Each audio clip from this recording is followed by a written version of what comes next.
Hello and welcome everyone to Testing Grounds, a show where we showcase off new games here on the Games Done Quick channel. I'm joined with Mike Wave, who will be doing a run of Resident Evil 3 New Game Standard today. Right before we get Hello? started, just a couple quick announcements. Tomorrow we have the first step starting at 7 p.m. Eastern, which will be showcasing off Dark Souls 3.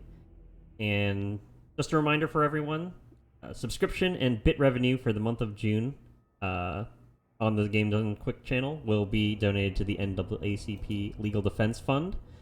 So if anyone has a subscription out there or any bits, feel free to put it towards that, or also even just check your local charities and stuff like that to help support things that are going on right now.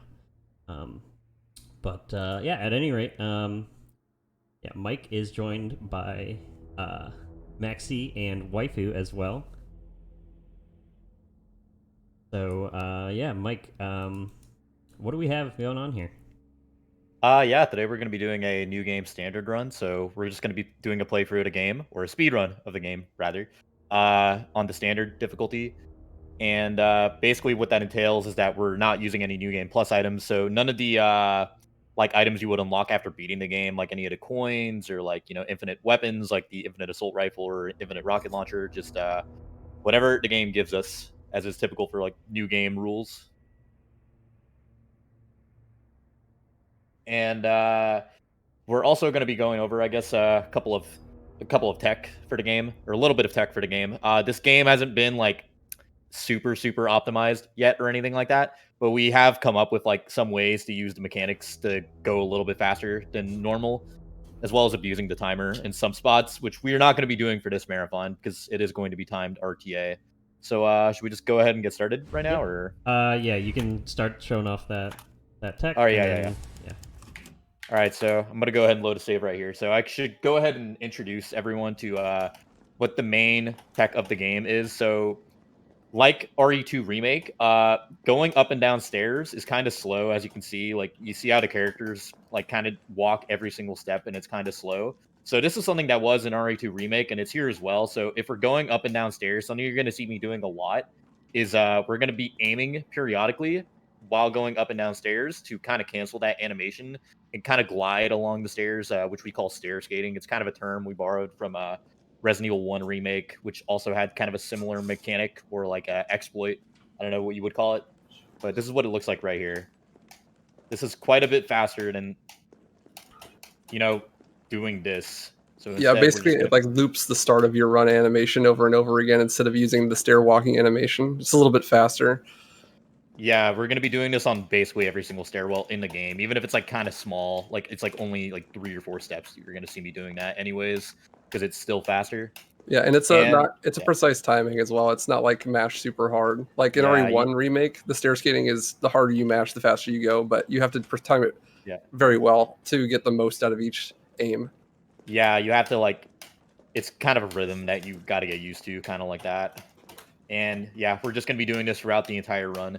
And one more tech, basically the most important one in the game that has been added, that separates it very heavily, I think, from RE2 Remake, is the dodge mechanic. So Jill in this game, who we're going to be playing as, can do a dodge that looks like that. That basically allows her to like get past enemies and stuff like that, and just do this like short burst of movement. And we can do up to 3 of them. So here's like what 2 of them look like. There's kind of like a brief pause in between each one of them, and we can do up to 3. Each one's kind of different. Also, it kind of is affected by stairs. Like, you don't go as far upstairs like that compared to like right around And here. dashing in each cardinal direction, like either straight forward or to the sides or backwards, is faster than Yeah, dashing in a diagonal by a considerable amount. So you'll see like always trying to line up straight line dodges. yeah. Also, the wall hug. If you dodge The too old close wall to a hug. wall, you kind of cancel it. It's not our favorite mechanic because it is kind of slow, but it is kind of like a punishment for making a mistake with the dodges. Like, you can't just be spamming it everywhere. We have to be like very prudent about where we use our dodges. But typically, what you're going to see me do is you're going to see me dodging towards a lot of stuff that would normally cancel the cooldown. So if I do like a triple dodge right here, you see how there's like a brief pause in between each one. well, at the end of this right here, at the end of the third one right there, you saw me like just stopped for a little bit where I basically can't do anything. It's gonna wall hug me here. Yeah, but basically, if we go ahead, so if I dodge into this door, for example, you're gonna see me cancel it basically with that cutscene trigger right there. I'm gonna go ahead and actually I can just kill this guy real fast, so I can just show you guys. But yeah, like basically, dodging into everything is really fast in this game. It's faster than just like going up to it normally and then interacting. We're gonna want to be just like dodging into everything, and of course, probably the most important component of the dodge is that if you time it correctly, as an enemy is about to grab you, you'll get what's called a perfect dodge, where like your screen kind of flashes for a little bit, and you kind of get iframes as you can dodge past enemies. So it basically means you're invincible, and it just allows us to bypass a lot of enemies. And here, I'll try to do it here. Actually, what you're going to see me do right here, I'm going to also pick up this ammo real fast. What you're going to see me do right here is kind of an advanced tech called a chain dodge. I don't actually know if I'm going to get this one. This one right here is probably the toughest one in the whole game. But basically, if you time it correctly, you can dodge into an enemy like that. And if you do it from the perfect spot, an enemy, you'll stop right as an enemy is about to try and grab you. And as soon as your cooldown is over from that dodge, you'll go ahead and just chain it into a perfect dodge. Let me see if I can do it right here. This is like the hardest one. Ah, no, I messed up. This guy is really hard to dodge. And that's because after that third dodge or any time you stop dodging, there's like a big cooldown before you can do anything. But Yeah. you can cancel that with a perfect dodge, and the perfect dodge doesn't have a cooldown. So you could potentially do like 2 dodges in a row and then avoid the cooldown, and then you have no cooldown because you did a perfect dodge. So Yeah, you keep going. And you can potentially just keep doing it over and over and over again as there are more enemies. I do want to see if I can get it here, though, just so I can show you guys, because this is probably the easiest one to demonstrate. This is definitely the hardest one, though. There we go. Right there.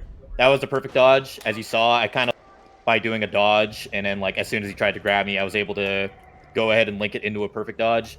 The terminology can get a little bit confusing, but you're going to be seeing me do that with, like, a lot of enemies, especially later on. Like, we're just going to be dodging straight into them, and then just linking it into a perfect dodge to get around faster. Because, so I can show it right here on this straightaway. So doing dodges like this is like faster when going in a straight line than like just running forward like that. So normally right here, like we kind of have marks set up for like everything. So there's a cutscene trigger at the end of that street. So around when I get to this tree, I'm going to go ahead and do a perfect dodge, and that's going to take me straight into the cutscene trigger, basically canceling the cooldown like that. And I can do there's another cutscene trigger right here, which I can also dodge into. And again, yeah, it basically cancels everything. You want to explain barrel tech? Yeah, the barrel strat. Barrel tech. Yeah. Yeah. We don't really have an actual name for it here. I'm just going to go over to this Sallyway so this guy can't bug us while we're talking. These enemies can't really follow you that far. But yeah, so this is like kind of a part of our route right now. You do run faster in this game, like in RE2 Remake as Claire, when you're in caution, but only as Jill, not as Carlos, who we'll talk about later. So you do, yeah, go ahead. And that's like a cool little thing with the speedrun that makes it more risk reward, is like you run faster in caution, but it's not always worth it to run in caution because your dodges are also slower, and especially if you're running at a higher difficulty, lots of things could insta kill you if you're in caution. Yeah. So it makes things really tense, especially in late game with enemies that can insta kill you or like just, you know, slower movement overall. Yeah, and since Carlos shares the same caution run as Leon, and since Jill shares the same caution run as Claire, you know, it was thought that she would run faster in caution. Like when we watched the trailer of the game, we were like, hey, she's running in caution. So we kind of predicted this would happen, but she doesn't run as fast as Claire. I think it's like a 6% increase. Yeah, instead of I like think a 10. I've heard people say 3%. I'm not exactly sure. It's definitely not as fast as Claire, though. And in this game, there's actually a couple of points where your health is reset after you switch back and forth between, which means that there's more than one time you have to set yourself into caution, even on a perfect run. Yeah, there's 2 notable parts that we set ourselves into caution. One is with that barrel, and one is very late into the run. Because Carlos, we can just stay in fine the entire time. So something else I should mention right now. So the dodge window, the perfect dodge window for enemies is actually bigger in Caution. As you can see, I'm kind of dodging this guy without any issues, really. And something I'm doing to help time the dodge is I kind of like just aim really fast before he does anything. And that'll help me time the dodge like pretty precisely, as you can see. And there's actually 3 different types of perfect dodges. There's like a spacebar perfect dodge, and then there's like a right click aim perfect dodge. Yeah. And then you can, if you aim right before you get grabbed, but at a different timing than an aim dodge, you can actually get invincibility frames and just walk through enemy attacks. Yeah. That's something you can actually do around here at this barrel. Like, we call it an aim dodge, but basically, like, aiming really fast like this will give you, like, this brief moment of iframes. Like, this game doesn't actually give you that many iframes to begin with, so it's kind of funny that, like, just aiming is something that gives you iframes, but it's only kind of useful in a handful of areas. In the run, I think I only use it, like, once for standard, at least. It's for other usable on the higher categories, difficulties. yeah, on the higher difficulties, you can use it more often, but in standard, there's only one that's kind of worth doing. I'll point it out when we get to it. But I kind of don't want to. Well, we're in practice anyways here. I'm gonna like see if I can do it with this guy. I'm gonna like run directly into him. Yeah, you have to like aim early. You saw right there. I actually didn't want to perfect dodge that, but aiming for some reason is tied to perfect dodging for some reason. There we go. He got me. Oh yeah, that's something else I should mention right now. If you get front grab like that, for some reason, if you hold like back right, your character will throw them to the ground faster. I just found that out a few days ago, actually. I didn't know that. That's cool. Yeah, you saw how I threw him to the ground like really fast. Like I think Nevs or someone else told me that. Like or I think it was Orch or someone else. Like they were like, oh yeah, you can just throw him to the ground faster by holding back right. I don't know why. But yeah, that's all there really is to say right now, I think, about perfect dodges. But yeah, as I was saying earlier, though, the caution, when you're in caution, the timing window is bigger. I think it's the same for danger as well. Let me see. Do you want to show maybe Carlos punch or something? Yeah, I can show the Carlos punch real fast. Or like Nemi 2 shot. Nemi 2 shot. I think if we can show that when we get to it, can we? Or I don't know. Yeah, we can do that. That's fine. Yeah. But yeah, as Carlos...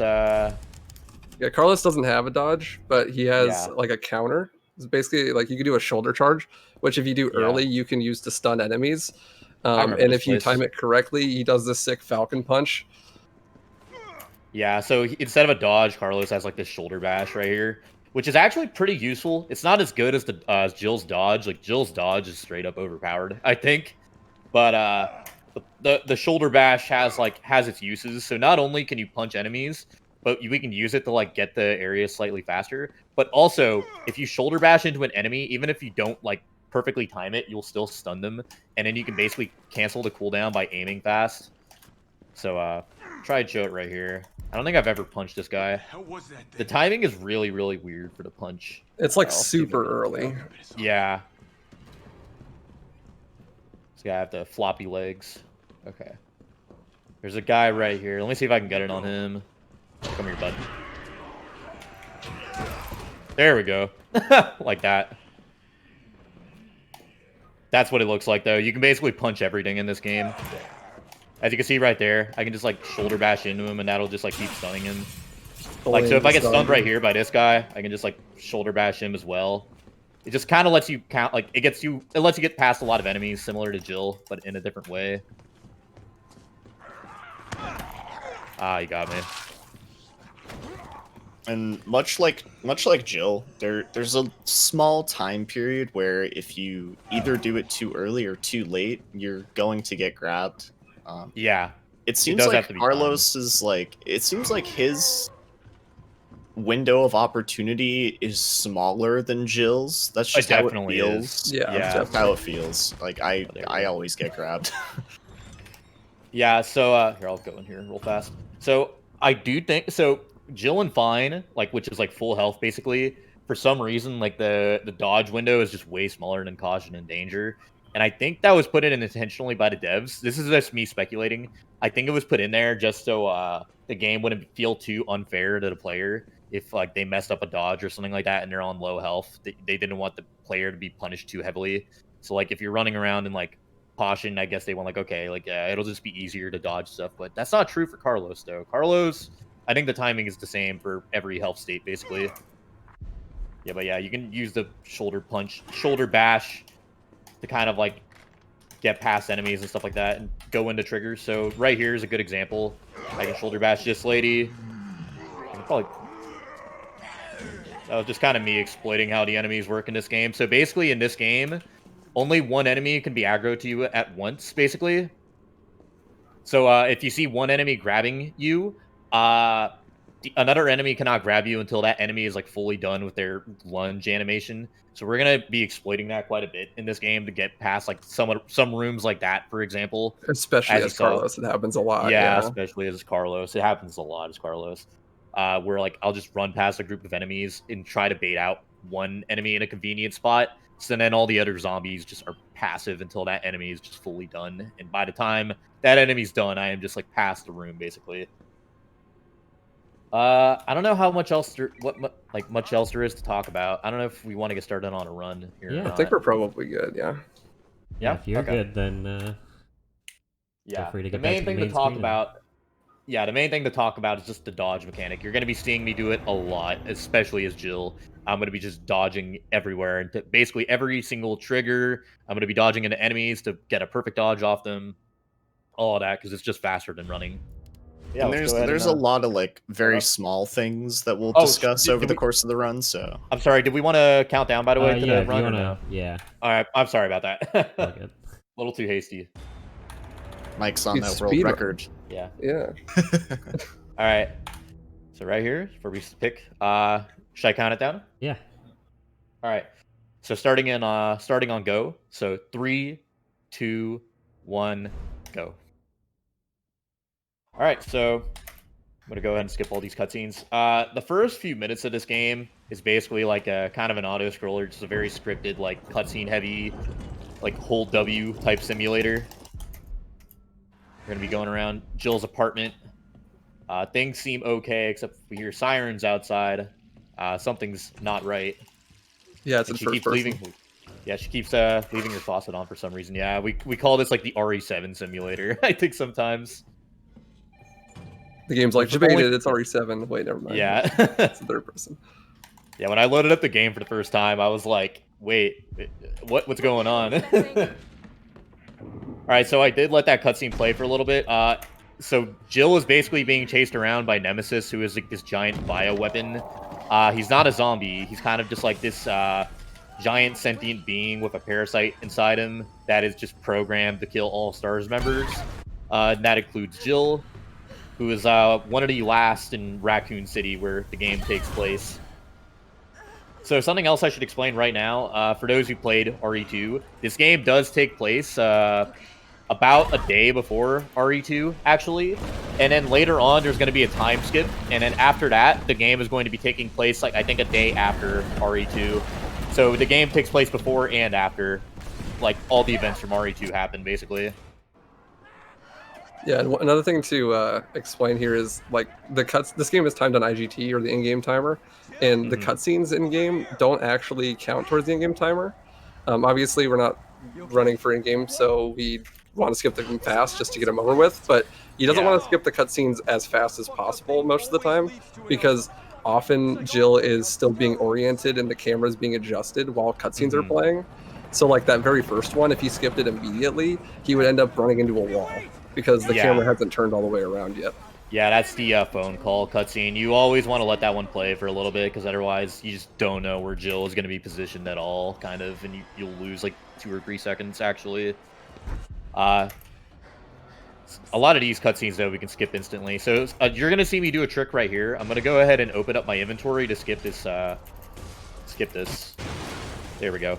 So yeah, I opened up my menu at a very precise time right there in order to cancel the stagger that would normally happen from that sign dropping down. I'm going to go ahead and do a dash through these doors. This is something we found out recently, but the doors in this game are a lot heavier than the ones in RE2. We make memes about it a lot, like someone went around Raccoon City applying like super glue to all the doors while RE2 wasn't happening. But yeah, it is faster to actually open up a lot of doors in this game by just like dodging through them than like, you know, having to like wait and try to push it because Jill just takes so long to open it otherwise. So again, just a lot of holding W for these couple of parts right here. So right here, we actually have the first piece of RNG in the run, which is random number generation, or just randomness. Okay, we got good RNG.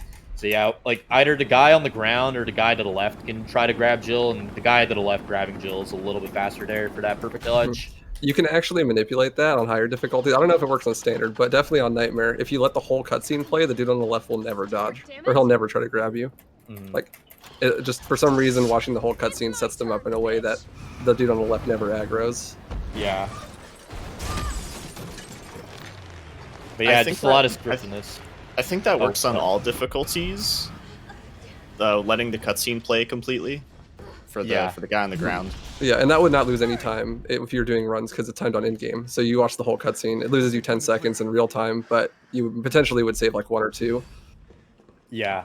On standard, I just skip it because that guy to the left grabbing you is actually a little bit faster on the perfect dodge. It saves about like 0.2 seconds.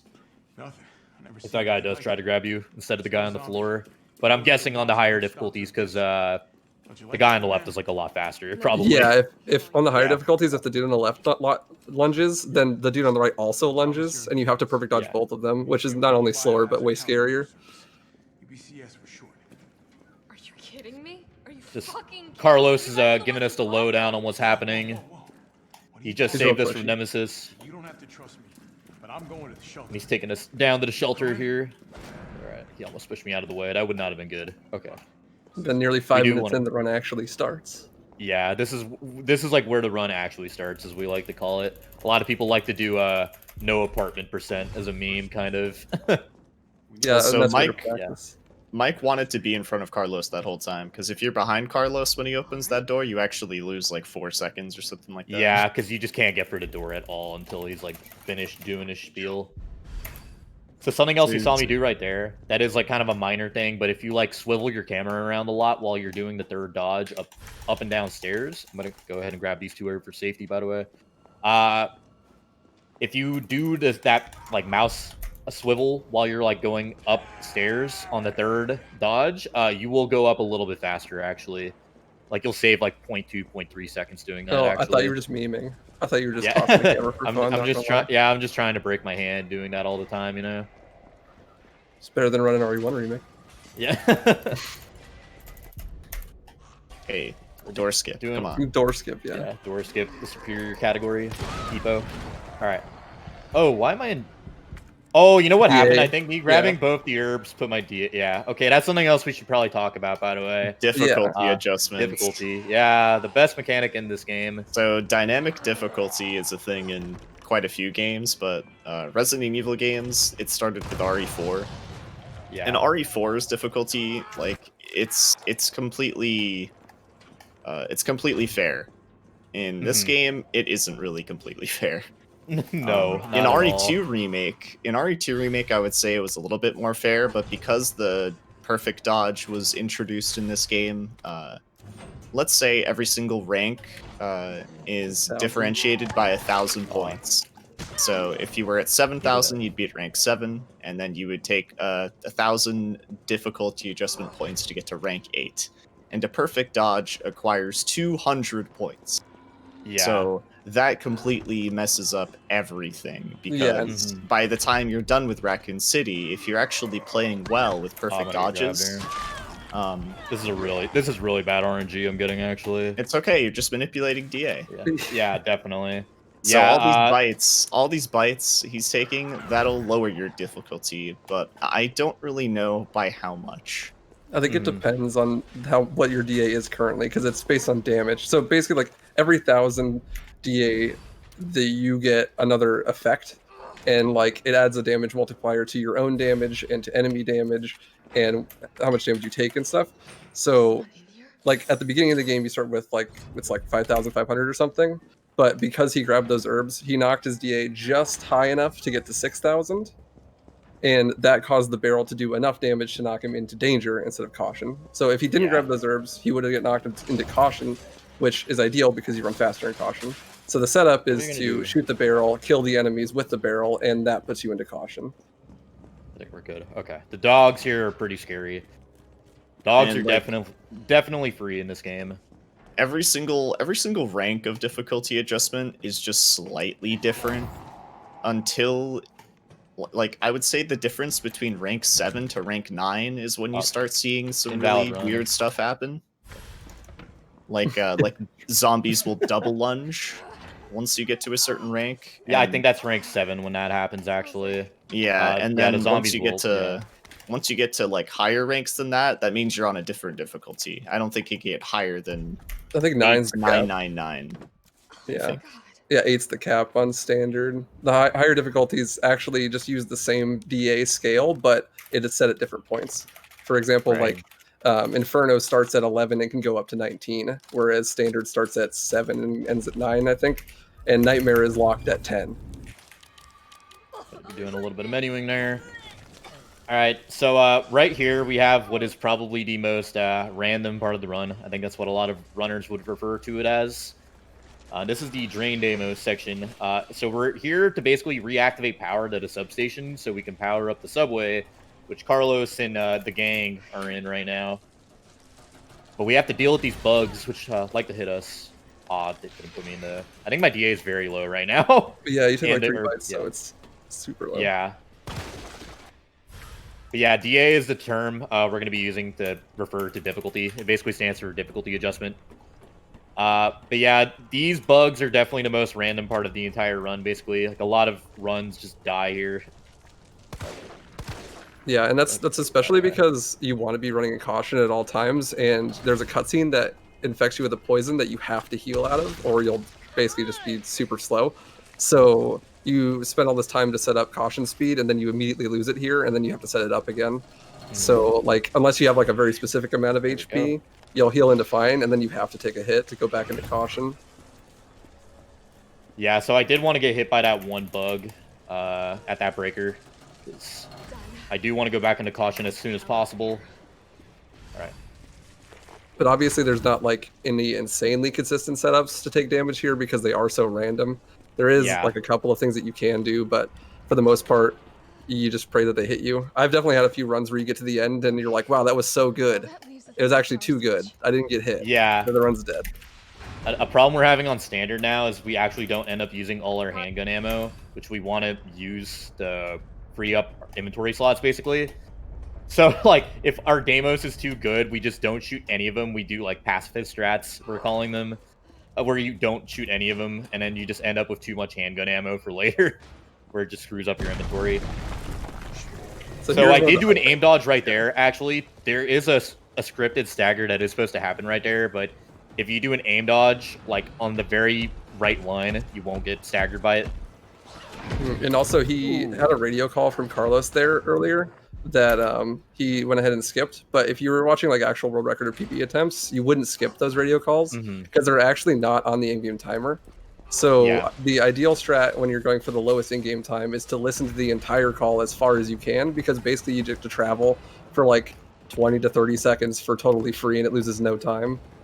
But obviously in a setting like this where you don't care about your in-game time, you skip them immediately because it saves like probably like 2 minutes in real time to skip them all. I'm going to be doing a chain dodge on this zombie right here. Marks. Oh, okay. I think this might be the building. That was an accidental second perfect dodge right there. Oh, nice. Okay. There we go. All right. And here we have the first puzzle of the game as well. The only puzzle of the game. Yeah. I think it's only this one and then one at the very end, basically. And they're pretty easy, honestly. One thing this game does have over RE2 Remake is that the puzzle solutions are not random. They're the same every single time. Yeah, that's nice. Yeah. Because in RE2, you have those medallion puzzles, which can cause a lot of heartache. And speaking of RNG, there actually isn't that much RNG in this game.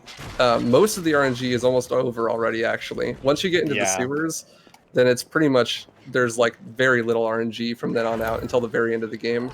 So the hardest and sometimes most interesting part of the run is this early game part, basically up till like 2 minutes from now when Mike gets your pace after early game can just depend a lot on how good your run ends up being, honestly. Because just all these like enemy positions right here are basically RNG, and like as you saw when I left that when I got the hose way earlier. Oh jeez. Okay. Goodbye, lady. These guys are being really passive. That might honestly be my DA. I don't know Probably, why. yeah. Yeah. And also the enemy positions aren't exactly random. It's more like they spawn in the same place, but their AI causes them to wander in random locations. So like the earlier into the run, the less variance that their positioning could be. Like they could only potentially wander like 5 feet away within the first 5 minutes of the game. But after like, you know, you're 13 minutes in right now, like some of them have been wandering around for like 6 or 7 minutes. So they could be in like drastically different positions, and sometimes even like positions where it's potentially impossible to avoid getting hit by them. Like the famous examples being like literally right behind a door, so as soon as you open it, you get grabbed and stuff like that. Yeah, we call those enemies like door campers. There's two notable ones at the very beginning. I did shoot a barrel early on to help avoid one of them. So right now we are basically done with the early game. Well, we're still kind of in the early game, but we are done with probably like the most random section of the whole game. Yeah, welcome to We're gonna be sewers. moving on to the sewers. Yeah. So the sewers in this game is actually like a lot easier than the one in Resident Evil 2 Remake. Oh, I need to find another way out. We're gonna be dealing with these enemies called hunter gammas.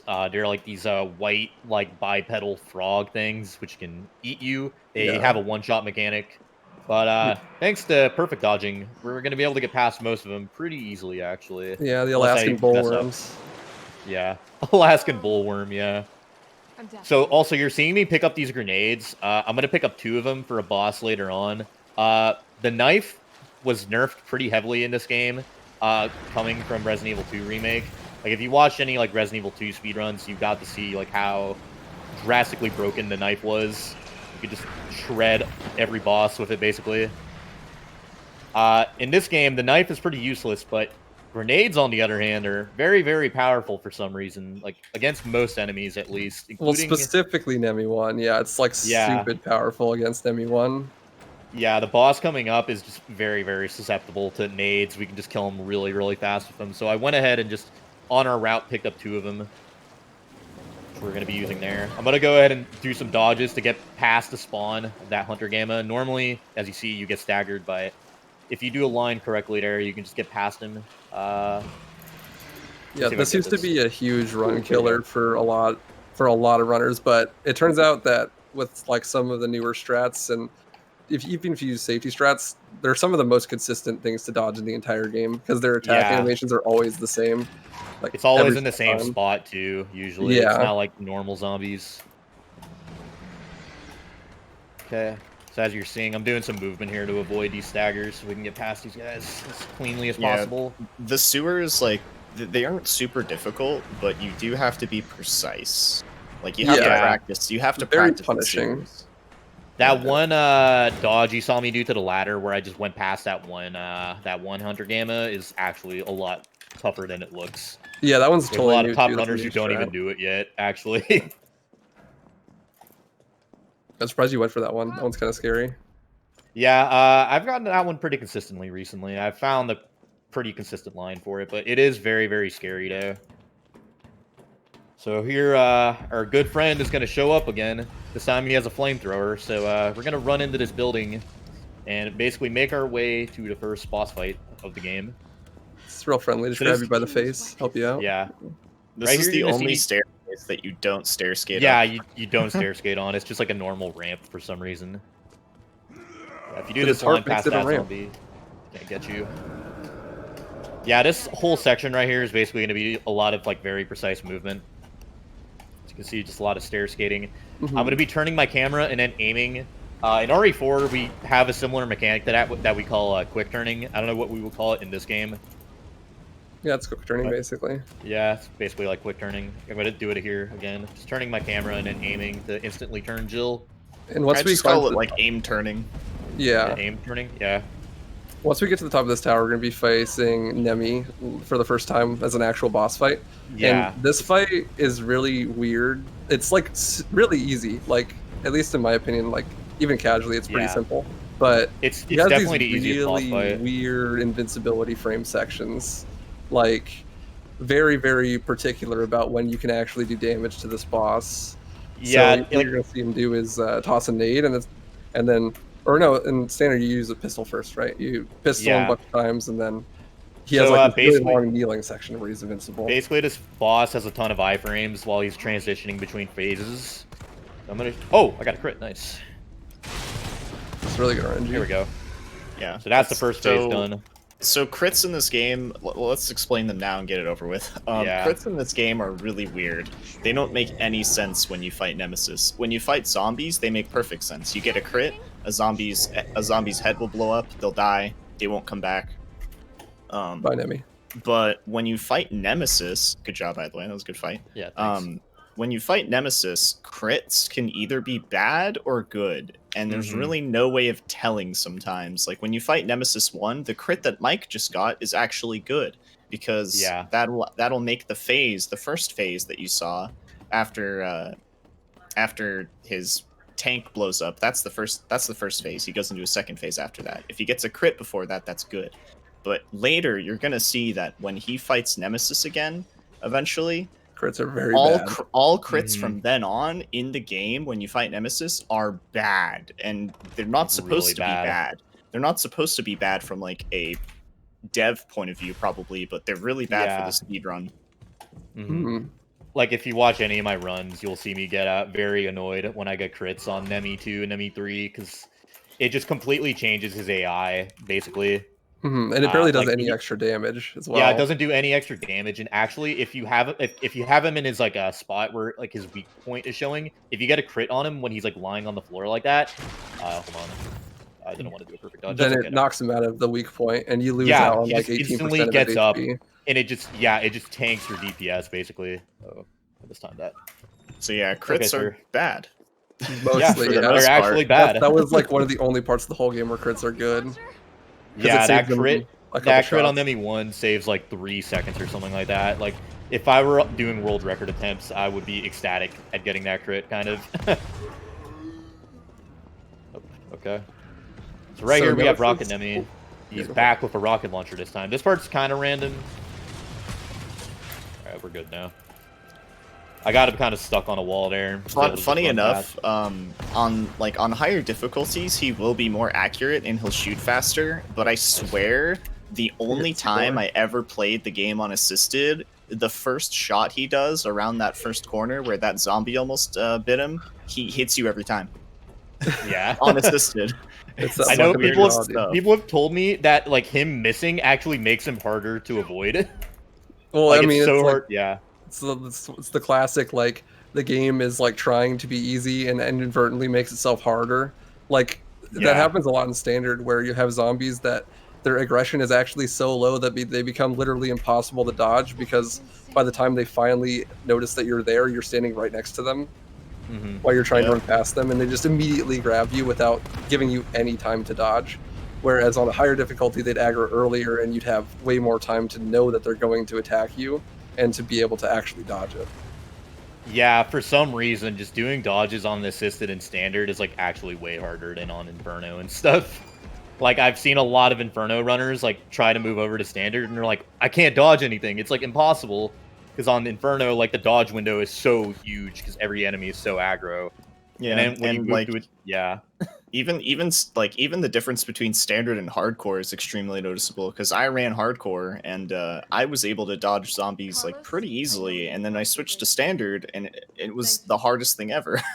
Yeah, because sometimes it's just like you legitimately don't even get a chance to dodge. Like, they'll sometimes just if you're grab standing you. close, they literally like teleport Marth grab you, and like there's nothing you can do.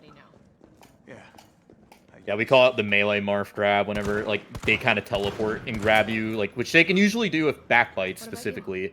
I don't know why. I think that that hitbox is just broken, honestly. Yeah, like when you're running past a zombie. Yeah. And they just 180. That's the 180 Marth melee grab. Yeah, they'll just like kind of like the game kind of compensates for them. Like it just like lets them teleport to you. It's really odd. But yeah, so right now we're done with the first Jill section, and we're going to be moving on and playing as Carlos. So we got away in the subway for now, and Carlos is off trying to find Dr. Nathaniel Bard, who has the vaccine to cure the T virus that's infecting everybody. And we're here at the RPD where RE2 takes place, but again, this is taking place before RE2. I got him, yeah. As you saw, that is the remains of Mr. Brad. except he's been zombified now. So There's there actually- is. Oh, go for it. Oh yeah, go ahead. If you want to. Okay, there's actually a really cool strat here where you're basically waiting for T to open the door, and he opens at different speeds depending on what happens. Like, if you just don't do anything, he opens it really slow. But if you kill Brad, he opens it a little bit faster. But also, if you get bit at like a very specific time, he doesn't say anything, and he just opens the door really fast. Yeah. So he doesn't have a timer up, so it's really hard to know when that is. But if he was going for like world record attempts, he would set it up to get bit at like a very precise time, and then it would save him like 2 seconds, I think. Yeah, it saves Yeah. like 2-ish seconds. It's pretty huge actually. I would Like, say that that's probably something that carried over from RE2 Remake, because in RE2 Remake, if you stun yourself during the first radio call after the helicopter, you skip that entire dialogue. Yeah. So that's definitely something that carried over from RE2 Remake. It's just skipping, like when you stun yourself in dialogue, it'll just skip it entirely, and you can continue the game as normal. So it doesn't happen enough, in my opinion. There's a lot of dialogue that would be awesome to skip, but Yeah, I think a lot of people would be glad if we found a way to skip all the junk in the beginning of the run. Yeah, that'd be But nice. yeah, we just have to deal with it now. Carlos actually has like some of the most precise movement of any of the sections in the run, because he Yeah. doesn't have a dodge. So you really have to make sure that you're doing your lines correctly.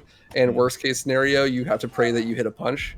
And even if you do, it doesn't mean that you're safe. So you really got to set up these Yeah. like really precise lines. So I'm gonna try to do this again. I got unlucky here. Yeah, this zombie usually is not that fast. He usually is just passive, and then you can just get past that room just fine. But I got some bad RNG. It's okay though. It's not really an issue unless we're in caution. Okay.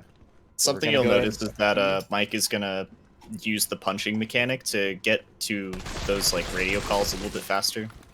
Yeah. Just basically every trigger as Carlos is like a little bit faster. If you just punch into it, kind of. It's faster than just running to it, kind of similar. And he's to gonna Jill. take out that zombie on the floor because he'll drop down to the first floor and mess things up. Yeah, that zombie is really annoying if you don't get rid of him on the way back. So we're going into this room to grab ourselves a battery, which we need to progress. We used to pick up a lot more stuff in this room, but we just started grabbing only the... And he has to Only be that fast here battery. because that flash only lasts so long. So if he isn't fast enough, these dudes will wake up right as he's passing them, and then they will fight him. Yeah. I did mess up. I didn't actually shoot. I was supposed to waste ammo in my pistol earlier. I forgot to. That's okay, though. The shooting, like, and missing shots lowers your DA. So when you're running categories that have to deal with your dynamic difficulty, when you have downtime and you don't need the bullets, you just will shoot walls and stuff to make the game just marginally easier. And what you're seeing right there is the YOLO Carlos of Resident Evil 3 Yeah. Remake. YOLO Carlos in the original is much different, but that's our YOLO Carlos for this game. Yeah, we essentially- do a precise line there. Yeah, like, to explain how that line even works and how he just was able to run past all of the zombies. In this game, only one zombie is allowed to grab you at a time. Once that cooldown is done from the grab, another zombie can lunge at you. But Yeah. so basically what you do is you run to the right of that room after the steam to make sure that I messed up. the zombie on the tight left doesn't lunge. And then you try to bait out the zombie on the ground. Ground zombies have a much longer lunge, so you actually have more time to get past all of the zombies in the next room. So you just bait out the one on the ground, and then you take some really tight lines to get past all of the others. And by the time you're going through the door to get to the office, another zombie will try to lunge, but he won't be able to. So catch up to you. I do need to change something here. There we go. Okay. So we did pick up the shotgun and the shotgun and the assault, like the grenade launcher just now. If you skip them earlier, they show up in that room right there, which is a lot faster than picking up them up where they Yeah, normally and if are. you skip them again, they spawn in labs too. Yeah. And I picked them up in the wrong order that I usually do, so for my own muscle memory's sake, I had to swap my keybinds real fast. And this is, Shortcut. Yeah. this is the hardest strat in the whole game for standard, at least. This early shot, hopefully he can try to get it. But basically what it is Oh, my shot went past him somehow. That was weird. Here, let me try that again real you fast. can try it again. But basically what happens here RPA is strats. when Nemesis has a phase where he runs around in a circle here, and when you shoot him with a There we grenade go. launcher while he's doing that, he gets knocked down and his core shows. His core takes about double damage that anywhere else on his body does. So when he's doing an attack that raises his hitbox really high in the air, if you hit him with the grenade launcher, I'm pretty sure it works this way. The game thinks that he's running around and it knocks him down and opens his core. So if you hit him at a very specific time during his attack, you'll trick the game into thinking that he's already been running, and it basically skips his first phase and lets you do a ton of damage. And then there as well, he shot with the shotgun and then upgraded it with the pump shotty, automatic shotty, and that refilled his entire stock of ammo without him having to reload. So he could do, I believe it was 8 shots in a row instead of just 6. I'm gonna be safe here. I wasn't sure which way he was gonna run. I could normally do that a little bit faster right there, but I got a crit, which again, the crits are bad on this fight. You never know what it's gonna do to his AI if you get a crit.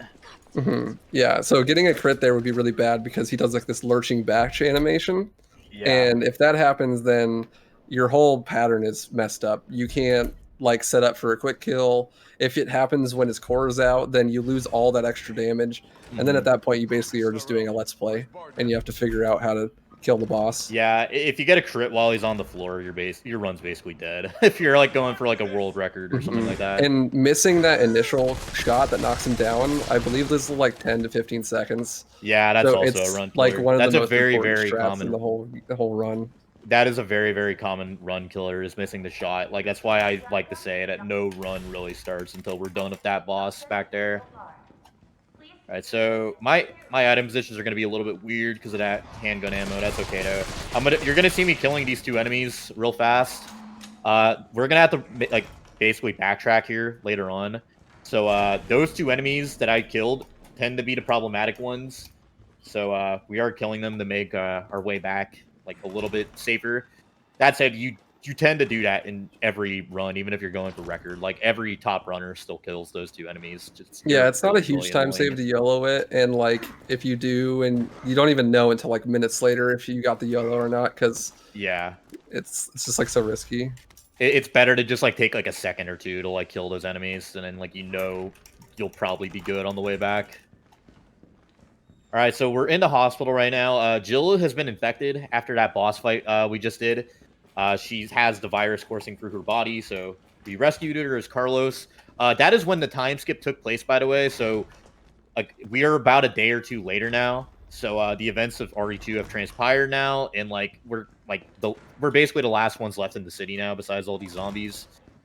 And we're just trying to find a vaccine for Jill, as well as trying to rescue Dr. Bard, who is somewhere in the hospital. Oh, that messed me up right there, that You ammo. can do flashless. Yeah, I'm going to do flashless. Hey. I'm a man. So there's a room yeah. coming up ahead that's going to have 2 hunters in it that's guarding a cassette tape. And there's a couple different strats, but he's going to go for a strat that doesn't use a flash grenade. In the standard, that strat saves quite a bit of time because every time you pick up an item for the first time, it shows you it. It's like, hey, look, this is the thing you picked up. But every time after that, it doesn't show you that. In standard, you never pick up a flash as Claire, or as Jill rather, because there is no flashes. But as Carlos, you have one, and so picking it up there would lose you more time. But YOLOing it would save you time because you don't need the flash. Yeah, the fact that it's in the locker, you kind of need to wait for it, so it costs you like 2 seconds. Not to mention, flashless isn't even that hard, honestly. He's going to manipulate the hunter's AI here by aiming, and it's going to cause him to lunge over top of him. And then he's going to do another type of AI manip by looking up. Oh, there we go. Nice. Looking there we up. go. Basically, this is like a common trope of Capcom games. They want things to be fair, so unless an attack is very heavily audio cued, enemies will basically just not attack you if they're not on camera. It works in most Capcom games, but in this one in particular, if you look at the ceiling, hunters just go idle. They just their AI is basically deloaded if the camera is not on them. Almost, they can still get you. You can still get bad RNG, but it's not as common, really. All I wanted to know was what the documents were doing. So we're basically trying to unlock this door the whole time. To get to the gosh darn Nathaniel Bard. Gosh darn Nathaniel Bard. Unfortunately, Mr. Bard has been killed. Eliminated. Tyrell. Alright, I'm just gonna go ahead and skip that cutscene. So, we used to think there was actually a skip for that whole sequence right there, as well as for a door opening animation early on in the game. But unfortunately, it was found out to only happen if you had the trainer for this game open, which you would get on a modding site. Unlike most trainers that I know of, even if you have nothing on it turned on, it would just change the physics of the game for some reason. So there were some skips we thought, oh man, there's like this huge skip we just found, but like it was actually like not legit. We're just cheating. That's all. Yeah. She's just cheating. Trainer People bad. people were practicing it with the trainer open and then going like, oh yeah, this is easy, this is super easy. But then like when they are actually doing runs and had the trainer open, they could never get it until it was extensively tested and then found out, oh, you actually can't do that. I'm pretty sure that was the trainer was also messing up my RE2. Because I was trying to do runs of RE2 the other day, and like doors would open inverse, and like Liquor AI just deleted. They just wouldn't do anything. But What? it's because I left the trainer open on accident. Closing it and reloading the game made it work. I have no idea why. Trainer borking, dude. Right now, we're in the siege section. Basically, we've cured Jill now, but these zombies are attacking us, and we need to just defend the room that Jill is in, which is right there. We call this the cabin sequence as a reference to RE4's cabin, which kind of works in a similar way. This one's a lot easier though than the one in RE4. We're all RE4 runners, so we always meme about Lewis and being here. Carlos even has the Lewis hair. Like, look at that. Yeah. Adios, Leon. Yeah. So unlike the cabin in RE4 though, this section is actually timed up to a certain point. So I'm just killing these zombies out of convenience because they just will keep spawning until like the timer is basically up. And then once the timer is up, like after that, it's basically based on like how many enemies you killed, or not how many enemies you killed, but like the specific waves being dead. Yeah, like if you killed all the enemies after the time, like before the timer's done, then like the section will immediately be over, basically. What's interesting is that they tried to make this like an extremely fair section of the game because they knew that if you left the DA as it was, it would raise so high by the end of this. So they actually fixed it so that the DA doesn't change at all during this section. Yeah, there's actually a couple of places where the DA gets manipulated. I forget exactly all of them, but like in some places on certain difficulties, it resets to certain values, and in this section, it goes to a specific value and then just stays there. And it doesn't raise or lower until you're done, and then switches back once you play as Jill again. So, as you see, we have a hunter in this room, but because of the grenades being overpowered, we can just get rid of him, like, basically instantly. Also, originally, we thought that you had to turn the lights on back in here immediately, otherwise it would lose your time, but it turns out you don't need to turn them on at all. You could just leave them off the whole time. Yeah, I prefer to just have them off, actually. It does help me time the end a little bit faster because you can see the lights on the floor as the shutters are gradually closing. And that first hunter is on a timer, so you know you're about halfway through once you get to that point. Yeah. Once he sees the second hunter, that's when he knows it's on. Like, kill the second hunter as soon as possible, and then wait for it to end. If he did the zombies correctly, then there should be none spawning when the hunter comes. It'll just be the hunter, and then when he dies, it ends. So another thing you can actually see here, because there's so many enemies on screen. Here, I'll let this guy drop through real fast. I'm going to go ahead and kill him. So he's on the floor. If I turn my camera and then turn it back, you see his body instantly disappearing. It's like the game, like trying to deal with all the assets on screen. And it does it in other ways too. All the zombies in the background are animated at about half the frame rate as well. Yeah, they're not actually there. You can see how like kind of they're choppy like they are. Choppy because it's animated at less frames. Also, they can't take any damage or like don't react to anything. They don't have collision or anything like that. Yeah. They basically just aren't there. It's only these zombies that are real. Ghost zombies. Yeah. RE 3.5. RE 3.5. Also, I'm pretty sure that the spawns are consistent every single time. The zombies always come out of the same spots and at the same order every time, but Yeah. there is a little bit of a random Like this right component. here is the last wave, I know, because it's always these 3 zombies. So now it's going to be the hunter. Right, it'll be in one more tick, I think. I think it's there's only one random component. Is you'll get 2 noodle heads, and it's random which ones are noodle heads. I think. Yeah. Don't need those. Oh yeah, you can actually do a manual punch as Carlos, by the way. If you timed this correctly. Let's do a punch regardless. Practicing his Taekwondo. Alright, so we're gonna go ahead and set the detonator right over here. I messed up. There we go. And now we're just waiting for 30 seconds. How did this man survive? Okay.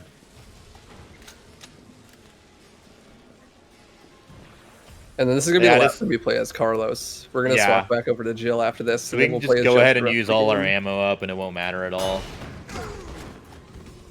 You can actually punch zombies when they are flashed as Carlos, like that. And none of the items in this room hold over from when you play as Jill, so it's not like you can save the flashes or anything for her to use. Carlos. Carlos? I don't think I've ever had the voice lines kind of overlap like that before. Okay, so we're back as Jill now. We're going to be fully healed. We're going to grab this burst pistol that Carlos left for us. We're going to need it for later.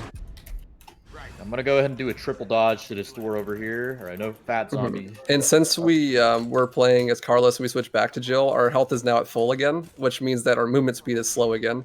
So we're going to have to find a setup to get back into caution HP. That'll be in a little bit. Yeah. So right here, this is something we actually found out recently. You can do a triple dodge right here to open up these 2 doors. And it is faster than running through them normally because these doors are just super glued shut unless you dodge through them. Saves actually like almost a second doing that. Okay. Just gonna be dodging here. So we're basically gonna be exploring the area under the lab, which is Umbrella's secret headquarters, kind of like their labs. It's a Resident Evil game. There has to be a lab towards the end. It's just the rules, you know. But first, we're gonna go through this warehouse segment. This is actually one of the more scary parts of the run, I want to say. It's terrifying. It looks like Project Resistance. I'm actually gonna grab this herb just to be safe. I was kind of on the fence about it. I am gonna have to discard that herb later, but that'll make it so if we get grabbed, we'll be okay. Because you basically have to do this part like on a good run. You would do this part without any heals at all, kind of. Yeah, because your inventory gets really, really full here. Because you need the grenade launcher and the shotgun for the bosses, and then you need a little bit of ammo, and then you need to grab 3 additional things for this puzzle, or I guess kind of this puzzle. fuse. Like you got to grab these 3 fuses that are scattered around the warehouse, and it just fills up your inventory very, very heavily. So this right here is an enemy that's going to be introduced called the Palehead. They're like normal zombies except a lot slower. So something I'm actually going to do here. This is slower RTA, but this will help me for sure get into caution. There we go. Cool. Yeah, that's a consistent way of actually making sure that you don't take too much damage to go into danger, but not enough to stay in fine. Yeah, so there's the perfect amount to get to caution. Yeah, when you get bit, there's like a shake off mechanic in this game, and there's 2 different ways you can do those through your settings. You could do hold to shake off and mash to shake off. You actually can mash off faster than hold works. Yeah. But you don't always want that to happen. Like right there, if he mashed as hard as he could, he would still be in fine when he gets out. So there'd be no point. That would be really bad. Yeah. So, and if he mashes too slow, he'll take too much damage. But hold just so happens to be perfect for that dude at this point in the game. He will always go into caution. All right, so we're past some of the scary stuff, but there's this room coming up, which is why I brought my herb for, basically. So we're gonna kind of make our way over to the second fuse. We grabbed the first one all the way over there. As you can see, the red lights kind of tell us where they are. I'm gonna go ahead and make sure all my ammo is set up and all my weapons while we're waiting for these lifts. But yeah, going into caution at the beginning of the warehouse is actually very much worth it while you are waiting for that lift. I've done runs before where I stay in fine, and you literally lose like 10 seconds or something like that staying in fine for the rest of the run. Yeah, and since you're waiting for the elevator, it doesn't actually lose any time to set it up because you're just waiting for an auto-scroller essentially. Yeah, basically. So you see another, I think that's the last gamma that shows up in the game right there, is that one. We can get past them pretty easily. All the gammas are like just not an issue, I feel like, on standard. They're pretty easy to deal with. Which I did not feel about this like when I was first running the game. Alright, I'm gonna do a different strat right here. Ooh, that Palehead went into a bad spot. I'm probably gonna have to shoot him later. Okay. Paleheads have a unique mechanic where they actually regenerate HP really, really fast. So you have to do enough damage to kill them in one burst. Obviously, that can be very slow. So most of the time, you just stun them and then run past. But that means that there's almost no consistent way to like 100% get past them every time because sometimes they get up fast, sometimes they get up right slow. there. If you got to pass him again, yeah, like he got stunned in a weird way, so he was back up again. Yeah, the Paleheads in this game are kind of like the regenerators from Resident Evil 4. They just keep regenerating health basically until they're dead. Or actually, no, I think regenerators in RE4 didn't regen health, right? They just were very, very tanky. I could be wrong about that. Yeah, They don't regenerate their limbs. Yeah, but I think their health stays the same. I can't, like, I know the Paleheads in this game, though. Yeah, the Paleheads in this game, though, like, their health just keeps going back up to full until they're dead, basically. So we're back with Tyrell. We're done at the warehouse. We're chasing after Nikolai, who is kind of like the villain of the game. He's kind of like this mercenary, like Carlos and Tyrell here, except he's a bad guy. Mr. So he Money kind of has his own agenda. We're going to be making our way, chasing him over to the labs, at Nest 2 as we call it. So I'm going to do this shot right here to skip the dialogue. Just, if you stun Jill in a particular way at that door, you'll be, like, normally you have to listen to all the dialogue between Jill and Tyrell there. But with that shot, just, like, don't have to listen to him at all. It saves, like, 5 seconds almost, I think. Alright, so we're in the labs now. I'm going to go ahead and just reload everything. We're doing all that. So you're actually going to see me. Right now, we have to basically make the vaccine using these 2 ingredients that are scattered throughout the lab. In order to bargain with the U.S. military, I think it is. It's them or Umbrella. It's the U.S. military. They're like, we have a vaccine. Don't nuke the city. You know, like, let us get out. They want to nuke the city unless they get their hands on a vaccine. So Jill is trying to make that vaccine in order to save the city. I'm going to go ahead and grab that backup herb right there. And we're going to do something that seems kind of counterintuitive to maybe someone who only casually played the game or hasn't watched that many speedruns. We're actually going to go for the ingredients that's farther away first, which is the test tube. Normally, there's an ingredient for the vaccine in that room we just passed. So most people would obviously go for that one first before going for the test tube, which is like all the way over here. But we found out it was actually more convenient to go for the test tube first because the enemies are positioned in a way that you can just easily go past them without like shooting your weapon at all.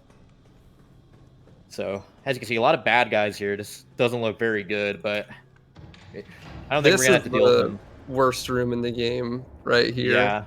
This room and then on the bottom are like we have an R-rated word or like an R-rated phrase we use for this room right here, but we're just gonna call it the test tube room. And I'm gonna do a specific setup right here to get past everyone. And this is because zombies, especially the zombies with the noodle heads, they are extremely annoying, and particularly the noodle head ones will not stun. They just don't stun, especially when they spawn in. They have a few set animations that they need to play, and during those animations, they just don't stun. So you can like shoot them point blank in the face with a grenade launcher, but if that animation isn't over, they'll just immediately grab you right after, and it makes it like super dangerous. So Mike is going to shoot a mine round on the floor right there, and that's actually going to hit the hunter that pops out right there. It's a great setup, just to make that third one die really quickly.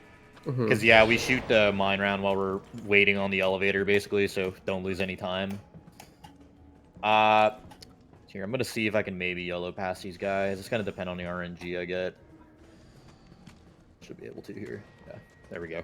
As you can see, that's why we kind of do this route first, or we do test tube first route now. Now we're gonna go up here to get the culture sample from this machine right here. Yeah, this route is much safer. A lot of people started out with getting this one first, but it was found that it was found that the inverted route is actually much easier.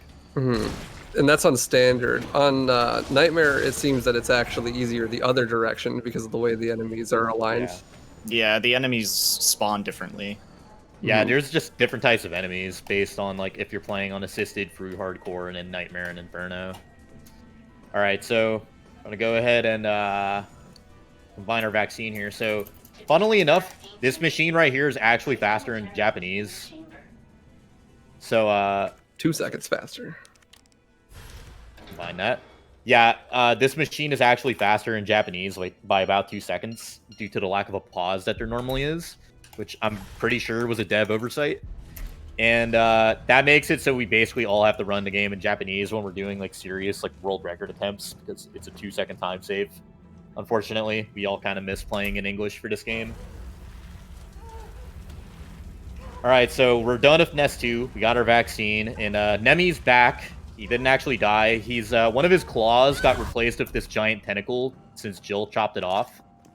And I'm gonna go ahead and grab those flame rounds that are in there. And all we have left are 2 boss fights, and then he's at the end of the game. This boss fight in particular has a lot of RNG. It's one of the most RNG heavy things in the entire game. It's unfortunate because it's right at the very end. But which tank Nemesis jumps on is very important and can save a lot of time. Nice. He has 3 pretty distinct phases in this fight. The first one here is distinguished by a cutscene. And then the second one, after you do a certain amount of damage, he'll start running around in a circle, and then you're supposed to shoot the big red lights to knock him down. Yeah, I like to call these last 2 bosses the slot machine bosses, because it's like you just got to get good RNG if you want to get it, your PB, basically. Like, nothing is over until these two bosses are dead. Yeah, you can soft lock here, that's true. That happened to me one time on a record pace. Basically, if you get grabbed right at the end when the cutscene's playing, if you don't let the cutscene play out, then you will spawn back in the arena with nothing there. And you literally can't progress. Also, it's completely random which tank Nemesis jumps on. Yeah, there's a few of them that he'll jump on average, but which one actually jumps on is random. Okay. Nikolai? Yeah, That was so a good when fight, though. yeah, was a it was a really good decent fight. fight. Yeah, basically, there's kind of some RNG with which tank he jumps on at the end there, but basically, Carlos does like 20% damage when he drops that acid on him. So normally we like to have Carlos finish the fight for us because it's a free 20% to his health. You know, it's just faster. But which tank he jumps on determines like how fast Carlos is. So you can just lose some time randomly because he went to a bad tank, which means Carlos takes longer. So we're on the final boss fight now, and all right, nice, we got good RNG. Okay, he was nice this time. Yeah, this boss is the attack you want to see. Yeah, and this boss on the lower difficulties like standard is like really easy, but in the speed run, it's really important that you get good RNG because it's like the chances that you die are really slim, but like the chances that you lose a bunch of time are actually pretty high. Yeah, if you get a bad attack, you can lose like 5 or 6 seconds, which like, you know, if you're going for a top time, that's just like that's just a disaster, you know? Yeah, when times are on average between like 5 or 6 seconds apart. Yeah. From like first to third, then it's like really important that you get that time save.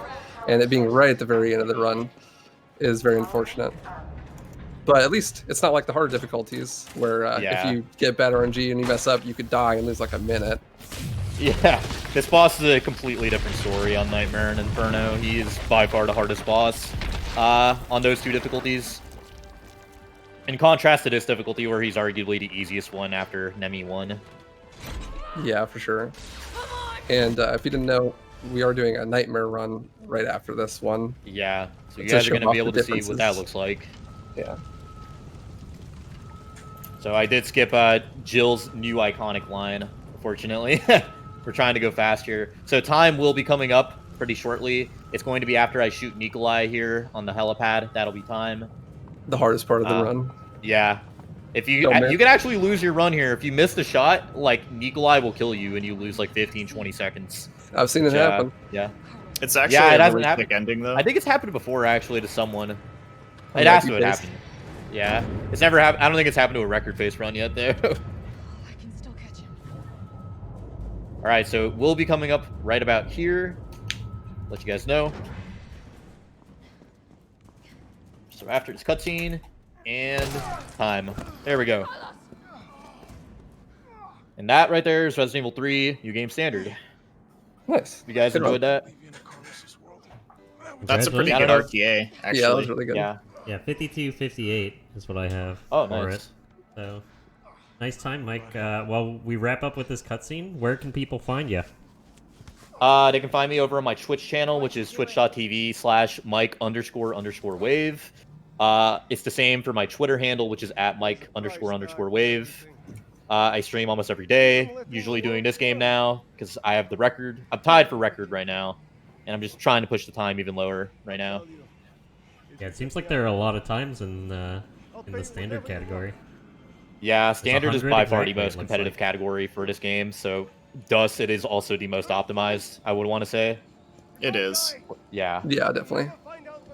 Like the time, like the differences between there's like I think 5 or 6 people that are all within like less than 10 seconds of each other right now, at the very top. That's very impressive, especially for a game Yeah. that's, relatively new. Yeah, it's just we're finding less and less stuff we can do. We're trying to fit in more and more of those chain dodges where like we just dodge into enemies and then like do a perfect dodge. Some people are not a fan of that strat really, or that mechanic, but it is a little bit faster than just running up the enemies, And we're just finding more and more ways we can just do the movement better and just faster ways to do the boss fights. But it is getting very, very hard now with how optimized it is getting. Yeah, that's cool.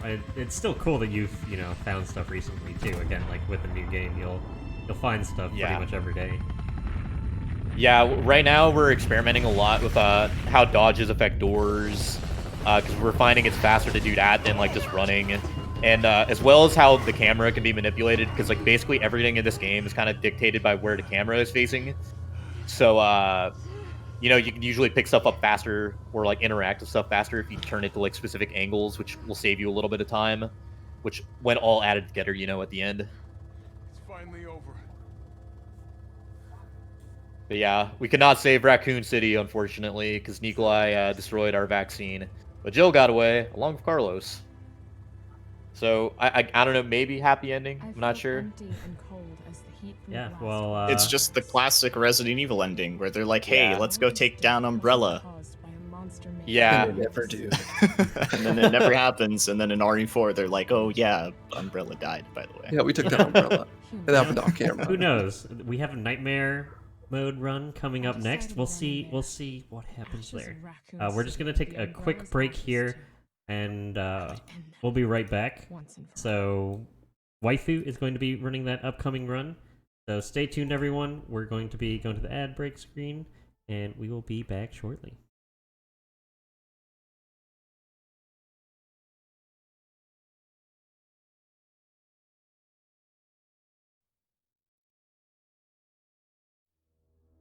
All right, welcome back, everyone, to Testing Grounds. We're here showcasing off Resident Evil 3 Remake today, and we're going to be getting into a new game Nightmare speedrun done by Waifu. Just a couple quick announcements before we get started on that.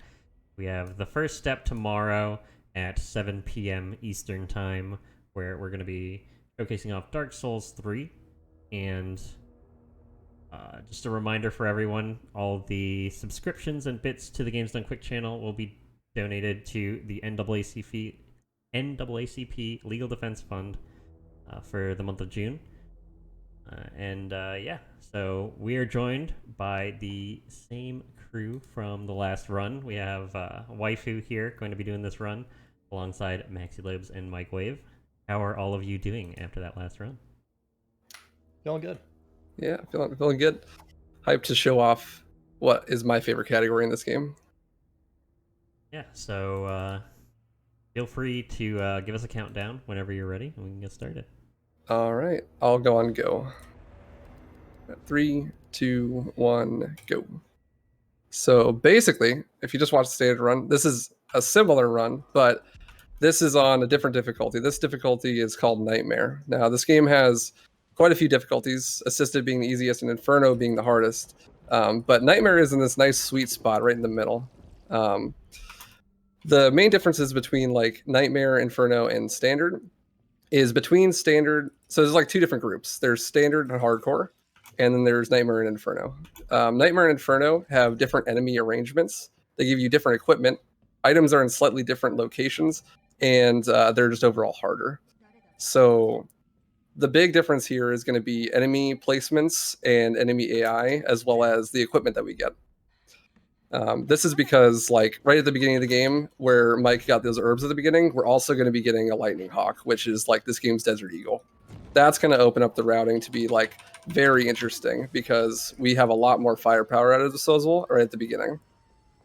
As well And as go for it. Something really, really convenient as well is that there's a hip pouch there. So like all of that extra stuff that you're going to be getting at the beginning, you can fit it in your inventory because of that extra hip pouch. There's no detriment to it as well because you have that hip pouch. As well as you saw there was some difficulty adjustment management in that standard run, and that's the main difference between Nightmare and Inferno. So you have a DA rank, and the DA rank on Nightmare is always at 10. Standard goes up to 8, the highest. It's between 4 and 8, I think. Between 4 and 8, and at Inferno is the same thing as Nightmare, except for it does have DA. Inferno's DA goes from 11 to 19, but Nightmare is stuck at 10. It never goes any higher or any lower. So that's basically a speedrunner's dream because you don't have to manage it at all. You don't have to worry about doing too many perfect dodges. You don't have to worry about picking up too much stuff. You don't have to worry about bad RNG in relation to the DA. So you can just go like full force as fast as you possibly can and don't have to worry about managing that DA, which is really nice. So no wasting ammo, no picking up extra stuff, no taking damage on purpose for DA or anything like that. And as well as that, it also is locked at a lower difficulty, so you don't get any of the insane difficulty spike that you'll get in Inferno, where like everything instant kills you if you get too much DA. For anyone that might have missed the first run, could you just re-explain what DA is? Oh yeah, DA is basically the game's internal difficulty adjustment. I guess Mike can go into more detail about it. Yeah, so basically this game has dynamic difficulty. It was first seen, I think, in Resident Evil 4. I think Maxie pointed it out earlier. But this game's DA system works very, very differently. It mostly goes up when you pick up items. Like, picking up items will make your DA just skyrocket. Like, so ammo, weapons, healing items, and also perfect dodges. Perfect dodges raise your DA by about 200. And we measure it in thousands, I think. So like rank 4 would be like 4,000, for example. And for Nightmare, that is locked at 10 the entire run. It basically doesn't move like at all, which makes this run a lot more consistent than Inferno, where I think it goes between is it 11 or 12? I can't 11 remember. and 19, yeah. Yeah, 11 to 19. Yeah, I think most runners keep it at around 12 for most of that run, though. So there's a lot less having to take damage intentionally to lower your difficulty in this category. And earlier we mentioned that we watched that whole cutscene, so that dude on the left never aggroes. That's definitely very useful on this difficulty because enemies aggro way faster. So if he was to aggro, then I would have to dodge him, and then the other dude aggroes, and I have to dodge him, and it makes things like way scarier. So watching that full cutscene with the zombie stumbling out actually makes this way more consistent. Yeah, like no matter what difficulty you play on, you have to watch these you have to watch this 4-minute movie every time you reset. Mm-hmm. Oh, and the biggest difference, I didn't even mention it, is between Inferno and Nightmare, is Inferno doesn't have autosaves. So you have to manually save, and if you don't and you die, the run is over. You have nowhere to load from. But Nightmare does have autosaves, so you'll, in some places, get autosaves if you die and stuff. Your run's not over, you can just load, which makes it way safer. Man, neither of us were able to get that running Carlos. Yeah, if you dodge correctly there in that hallway after passing Carlos, if you do like a triple dodge, like in a very, very precise spot, Carlos will be too far away from Jill when she's done with her dodge and just like start running over to you like super, super fast. Yeah, unfortunately it doesn't save any time, but it is funny to see. Yeah, we thought at first it saved time, but you have to listen to like basically all the same all the same dialogue and stuff before anything advances. So it's literally just kind of a meme. And you saw I shot 3 rounds at the ground there, but there is no DA, so it's not to lower my DA. That's actually for inventory management. Because we do pick up this extra stuff at the beginning, even though we do get a pouch, it still makes it a little bit tighter. So I need exactly 2 bullets in my pistol because I grab 15 later. And when I use those 2 bullets, grab the 15, reload, then there's no ammo in my inventory, which makes it very clean. Very clean. Yeah, so here I'm going to pick up the Lightning Hawk, and then immediately you'll see that the zombie arrangements are way different, especially in this early section. Yeah, you already noticed there was a difference. There was a zombie in front of the gate before you meet Dario. That's not usually there. That wasn't there on the last run, so right off the bat, you notice a difference. Ah, man. This dodge is really hard. I'm guessing you do take that, oh, we got grabbed here. That Yeah, grab this first was fight intentional, though. is intentional to get knocked into caution. And since I am on a higher difficulty, I do take more damage. And that means that I can mash as hard as I can, and I'll be put into caution again. Watch out here. So this is something we didn't mention, but loading from an autosave in this game will give you a ton of iframes for, like, literally, I think, with 3 seconds or something. It's something crazy like that. Yeah, it's kind of useful, but at times it could be annoying. That dodge right there is one of the hardest in the whole game, so it's a big reset point.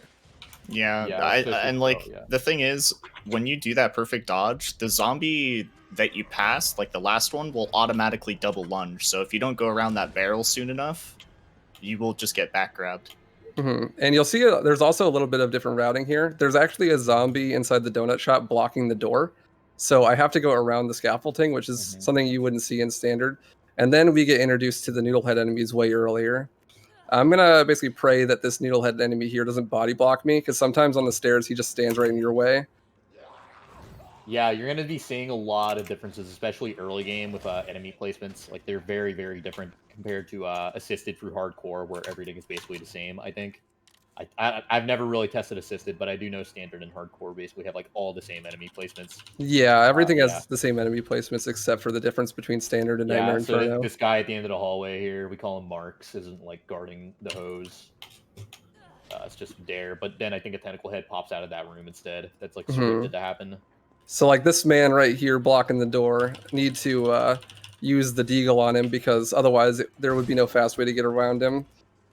We've actually ran into a really interesting dilemma with the deagle and Nightmare. There's not that many things that you can actually use it for, because it's not useful after an ME1. It basically doesn't do very much damage. So you end up with, like, way more ammo than you actually need, which is nice because it means that you can use it on Deimos or use it on a random zombie if they're just in the way. Which we'll see that Deimos is way more aggressive on the higher difficulties and is, like, even more reset heavy, but for different reasons. Like, you could legitimately die to the Deimos in Nightmare, whereas standard it's mostly that they'll just make you lose a ton of time. Yeah, Deimos just do a lot more damage to you, as well as all enemies on this difficulty. So this is like the scariest hallway in the whole game right here. Oh yeah, this part on Nightmare and Inferno is literally a nightmare. Oh my god. Dodge Master coming through. Yeah. Oh my god. Bruce Lee over here. Yeah, that section is really scary. The dog and the first tentacle dodge are consistent, but everything after that is random, so you just have to use the audio cues to dodge, as well as pray the dogs don't get on top of you too, because everything in that hall is random except for the first 2 attacks. But that was really solid. Yeah, it doesn't even, like, it's so funny, because it doesn't even look like he's perfect dodging anything, because the tentacles you don't really see very well, but yeah, those tentacle dudes are super aggressive. And I grabbed some extra heals here because it may look like I have a million heals, but I might very well use all of them in this section. It's a lot more stuff in your inventory in this category. Also, it's so much harder to actually consistently get back into Caution on Nightmare and Inferno. There's actually a really consistent setup for getting into Caution in Nightmare, but it requires you to get hit by a tentacle. So, like, it's kind of a catch-22 because you don't know if you're going to get stun locked and die. But basically what happens is after you get the setup earlier for Caution, the tentacle knocks you into, like, 1 HP above Caution. So when you heal after getting poisoned, it puts you at the very top of Caution, which is, like, perfect. Okay. it's inconsistent because you have to get hit by a tentacle. So like, Yeah, I could imagine you've probably been stun locked a lot doing that. yeah, exactly. It's mostly something you just do as a backup on accident. Like, oh, I got hit. Cool. Like, I have a nice setup now. I remember when people Yeah. were first labbing that room when the game first came out, like doing Inferno. People were going like, okay, how are we gonna do this? Yeah, it's a bit of a nightmare. Thankfully, we routed in using the flash grenade from the beginning here because it's very good on the Deimos. Yeah. Stuns them for a very long time, and it makes it so that originally you wouldn't be able to go to this pump first. You'd have to go to this one back here and then come back. But because we use that flash there now, we can do that order, which is a lot faster. Yeah, unlike standard and hardcore as well as assisted, I guess, Jill does not have access to flash grenades at all in those difficulties. I'm pretty sure she doesn't, right? Like, she can't grab any. I think it's only Carlos that can get flash grenades. Yeah, she can't grab flashes on the lower difficulties, but on Nightmare and Inferno, she gets one flash. That was actually really the one at the perfect beginning. Deimos. I got knocked into danger or into caution, and then we're good, which is nice. Yeah, I think But- the devs intended you to use that that flash grenade in that one alleyway because they just stuffed it full of zombies. Yeah, But, probably, and they gave it to you right yeah. before. Okay, so this is like one of the instances of using an iframe dodge to set up some enemy AI. I'm gonna do one here and fail it because I'm good, but I was supposed to skip it there, and then I'm gonna do one on this zombie, and that should get me dead because I messed up. But oh my gosh, this is why I grabbed heals. Ideally, what happens there is if your movement is super tight, you can iframe dodge the first zombie and outrun the second one, which will make it so that you don't aggro Nemi at all. Because Nemi aggroes when you do a perfect dodge or you shoot. So getting around those enemies without perfect dodging makes it so he never aggroes. And then you can just outrun him all the way to the door. Unfortunately, there I missed the setup. It's one of the harder strats in the game. So here I'm going to do something that's a little risky, but it saves quite a bit of time. You're just gonna have a little bit of a tantrum. The tentacle Sure. dodge. Basically, like, you can make Nemesis do attacks from long range and then dodge them on purpose to save time. It's a little bit risky, but it saves a second or two. Yeah. Also, see, here there's a nade that isn't on standard. Yep. Yeah. See, the thing is like with the tentacle dodge, like you saw that Nemesis was very far away, but when you actually turn your camera away from him, he teleports to you and does the attack instantly. I have no idea why it's designed like that, but it is designed like that. It happens on every He's difficulty. way more aggressive. Yeah, especially on the higher difficulty. Sometimes he'll just start sprinting, and you turn around and you're hoping he's like, okay, when's the tentacle coming? And then he punches you in the back of the head because he actually just runs super fast. But yeah, the common ways to manipulate Nemi that we know of right now all involve the camera. Like, we can just like look at him directly or just like point the camera towards the ground, and that'll kind of limit his instant transmission abilities, kind of. And thankfully, I grabbed all those backup heals because even though I had a perfect Deimos, I'm only at one left.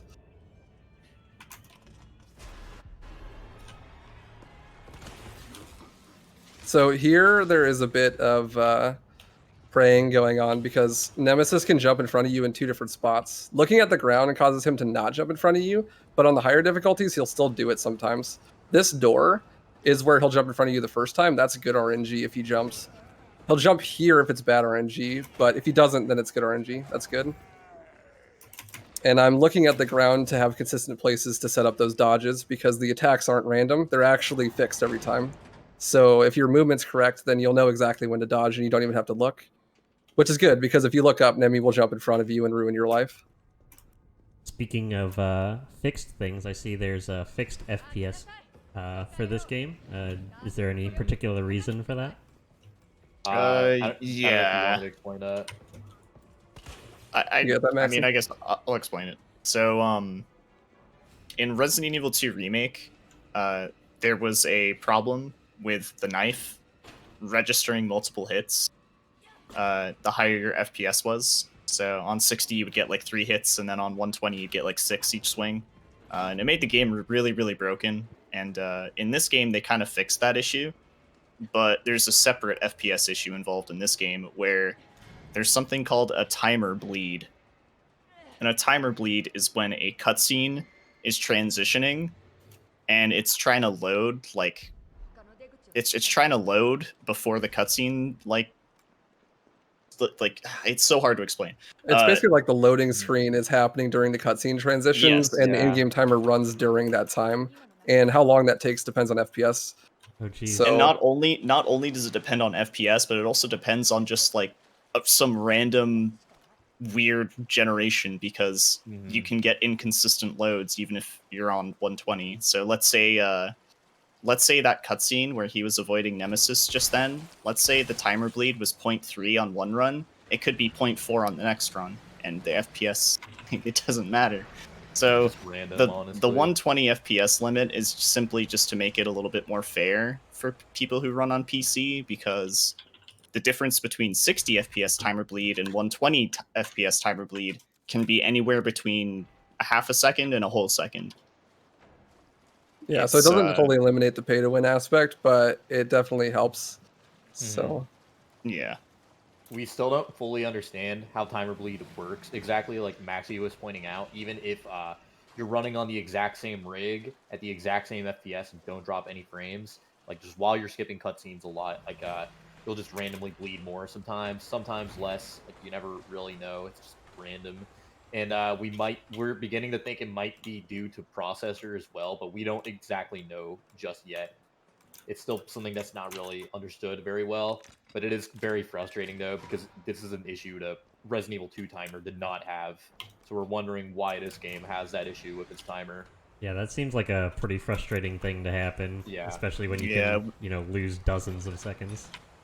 We even had somebody who was super helpful in the community, Curse Toast, who made many auto splitters and in-game timer scripts for the games. He went ahead and tried to make a load remover to completely cut those bleeds out of the timer, and we would make it RTA instead. Problem is that the game, it won't even let you do that, because it's just made in such a strange way where the flags for the IGT bleeding in those cutscenes is also the same for like a lot of other things in the game. Oh, wow. Including stuff like cutscenes where the timer's still going, but you're holding W, like the opening intro. So like a lot of stuff where Jill is like right there. Jill is closing the gate, right? And the IGT is stopping. Stuff like that, but where the IGT is continuing, the timer will stop if you try to eliminate those timer bleeds with a load remover. So the timer stops in places where it shouldn't. It's just it's a mess. It's a mess. yeah, it's a bit of a mess. It's kind of a similar issue we've been having with RE4, because for a while we were using that game's IGT, but eventually we swapped over to using a timer we built for the ground up that gives a completely different result, but is like, as a result of that, like just way less pay to win, honestly. So we don't know exactly how we're going to handle this game just yet. Hopefully we'll figure something out. Yeah. Thankfully, like the game isn't like so optimized yet where it's like gonna cost you a world record, unless you're running standard. But like, eventually, everything will get that far if people keep running it, and then it'll really matter, like a whole lot more. Not that it doesn't now, but So yeah, Nemesis won on standard. Mike got a really good fight thanks to a crit. That's less likely to happen here because Waifu's gonna be doing a very different strat. yeah, but this strat's since even he more has the consistent. Magnum. There's less RNG in this strat. There is an actual glitch in this fight. It's not that well known about outside of the speedrunning community. Waifu isn't gonna do it, but on Inferno, like I think Inferno is the only category this glitch is useful on. But if you shoot Nemi during one of the phase transitions of a shotgun at the correct time, the game will just reset your difficulty to like the lowest possible value. So on Inferno, that would be 11, I think. Yeah, Like, it saves an absolute ton of time in Inferno and makes the category like way less terrible. Like it's totally essential to getting like good Inferno times. But even with that, you still have like a bunch of other difficulty adjustments that you have to do. But thankfully, that makes that category way more fun. Yeah, like when that glitch was found out about, it completely changed the route for that category. It kind of saved the category, to be fair. Everyone would have dropped it way earlier if that glitch was not found. Like just the fact that you can lower your difficulty like that just makes the first half of the run just so much more bearable for that category. Most of those strats were actually found by Distortion, Yeah, he who helped mainly routed out yeah. Inferno. Nightmare. A lot of the categories like strats were taken from Inferno, but they're just kind of more optimized thanks to the DA being locked. Yeah, Yeah. like I helped route a lot of Nightmare, and it basically was just me like watching this Inferno run and being like, okay, like this is the strat here. Does this work on Nightmare? Okay, it does. Cool. Like for most of the run, but there are a lot of sections where it's very, very different, especially in late game. Like one of the biggest differences is that I totally routed out using the handgun or using the Magnum in late game because it Yeah, was like taking in up the a lot of nests. inventory space. So because of that, we don't have to use the Magnum anywhere past Nemesis 1 fight. So as you see, I still have one shot left, like, and I used a couple on some stuff that I probably couldn't have, like, not like the most optimal, but they just have so much Magnum ammo at this point. Like, that's like the big thing in the run right now is like figuring out what to use the Magnum ammo on to save time. Right. Because Yeah, there's I just know simply that, not enough inventory space to take it past Nemi 2. I know that glitch is also possible on standard. As for a while, we were grappling with it, kind of like, oh, we would have to get early shotgun, but we would reset our DA back down to like 5 in that category, or not 5. I think, yeah, I think 5 actually. But unfortunately, this game's DA again is really, really weird. There are like set points in the game, at least on standard, where your difficulty just gets set to like a certain point, like no matter how well you're performing, which is very weird because I think it is the only Resident Evil game with difficulty adjustment where that happens. Like RE4, I don't think has that type of thing in it. RE2 has something similar. It adds 1,000 DA when you get to the RPD, but it never like Okay, changes your DA. yeah. Like, But in this game, it's like if your DA was at like rank 8, for example, towards the end of like the city section, like the downtown area, when you get to the sewers, the game will just lower it down to 5,000 no matter what. And when you get to Nemi 2, I think it is, the game will automatically raise it to 7 if it was below 7. Like no matter how well you're performing, like you're just forced to play on that difficulty.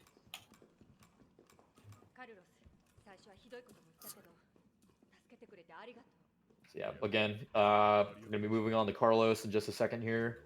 And Carlos also has different enemy location placements, and his are very scary. Carlos Yeah. RPD on Nightmare is probably the hardest part of the run because it is very movement intensive.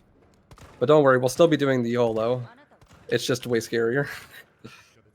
Yeah, so that liquor you saw me deal with back on standard, on Nightmare and Inferno, there's 2 of them, and that is going to make the RPD a lot scarier, and also Brad has a more of a role on these difficulties as well.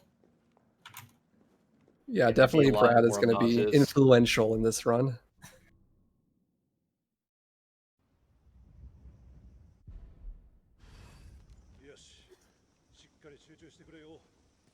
Now, the rule still applies that only one zombie can be attacking you at a time in Nightmare, but it's a little bit different because they will stop. Oh, he died really fast. I feel like he's playing dead. Must have crit him. They'll stop attacking you faster, and other ones will start attacking you faster. So it'll feel like there's more than one zombie attacking, but if you look closely, they like chain into each other like a conga line. Like they're not Yeah. actually attacking it both at once, but it feels like it. And so that means that you have to be really, really precise with your movement when you're running past zombies. As Carlos. Yeah, you're going to see especially the YOLO Carlos section is another one that's very different on this category compared to standard. Waifu is going to be doing a line similar to the one I did earlier, but it is going to be a little bit different, I think, on this category. Yeah, it's a bit different on this difficulty. Yeah, but the principle is still the same, though. It's just a bit tougher, I think. Now, another thing to be said that we'll see when we get to Nemi 2 is that your DA affects how much damage you do. It has a modifier on it, but it works in a way that you wouldn't expect. It's not directly linear. So actually, on standard, you might have a modifier of 0.5, But on Nightmare, you have like a 0.1 modifier, or like a whole 1 modifier. Like you do more damage on Nightmare than you do on Standard, and you do less damage on Inferno than you do on Nightmare. It's very strange. So that actually leaves enough leniency to make the boss fights on Nightmare faster than the Standard boss fights. Yeah, Because ironically you just do more damage. like the boss fights on Standard, despite what you might think about that difficulty, they're actually the boss fights are pretty long actually compared to some of the other categories. Here is the first very precise line. Uh-oh, I'm gonna get bit. Yeah, it's okay. Ooh. Ah, Glenn, gotcha. And unfortunately, Oh, the combo. yeah, I'm gonna restart checkpoint. That put me into danger. I think this will go all the way to the beginning, right? Yeah, I have to walk the whole hallway again, but it's fine. Oh my gosh. Okay, good game. At least it's not Inferno. I don't have to restart the whole game. That's fine though. Yeah, that for the longest time, even on Standard, that is a room we had a lot of difficulties with. Like originally, we were killing all the enemies because we just didn't know how to get past them, and then eventually, we found a line we could do to the left where we just tanked the hit like a backbite, and then just ran through all the enemies before they could recover after the bite. And then we found out about that rule where like only one enemy can be grabbing you at a time, and we found a way to apply it to that room to find a line that actually does work.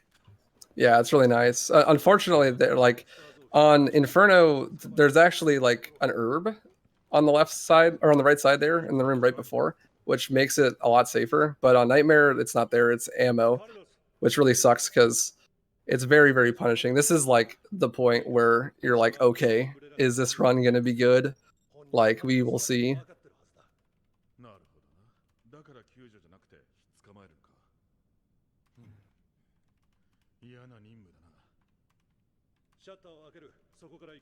And yeah, we are playing on Japanese because it does save 2 seconds. Huge time save, I know, but every second counts.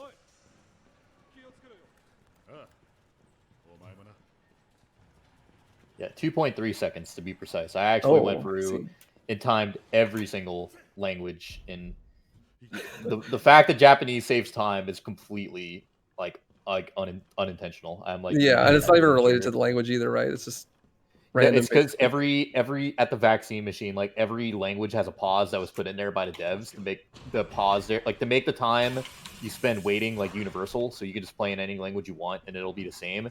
But then they just forgot to put it in Japanese for some reason. That's pretty funny. Yeah. All right, let's see. Hopefully we can get it better this time.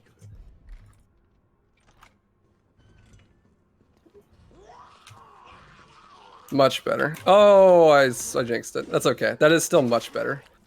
That's like the best case scenario if you mess up. Kill him. Yeah, you should still be fine. Kill him. Yeah, you're gonna see Waifu killing these two enemies just because they in particular are really annoying for when you do come back. Like when and check this out. This dude's gonna. Oh, never mind. Sometimes that dude just like spawns in as you reach the top of the stairs. It's pretty great.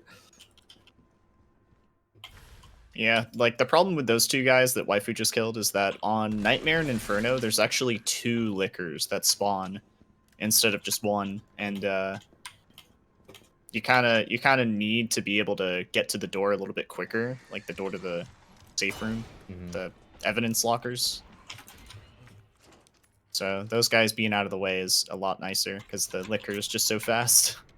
Yeah, and we're gonna have a return comeback from our homie Brad, even though I had shot him in the dome like 20 times earlier. Yeah.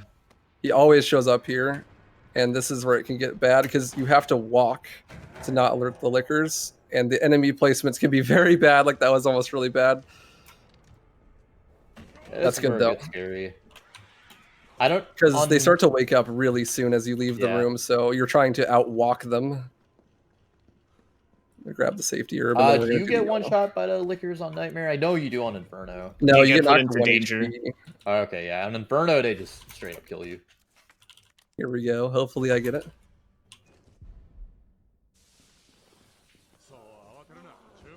Nah, almost. Good thing I grabbed that herb. This is gonna be scary though, because I think even with this heal, I'm still gonna be in danger. Yeah. Dang. Dang. That's okay. We get a checkpoint right before this. This is like the hardest strat in the whole game. In the world? Yeah, that was Well, great. luckily there's an auto save like right before the shower, so it's okay. Yeah. So something that's really weird about this game is that, like, if you are next to a zombie that's on the ground, it doesn't matter if you're behind them, to the side of them, in front of them, they will grab you. Like, so you get teleported. Your entire model gets teleported to in front of them instead of them turning. It's nuts. Aw, man.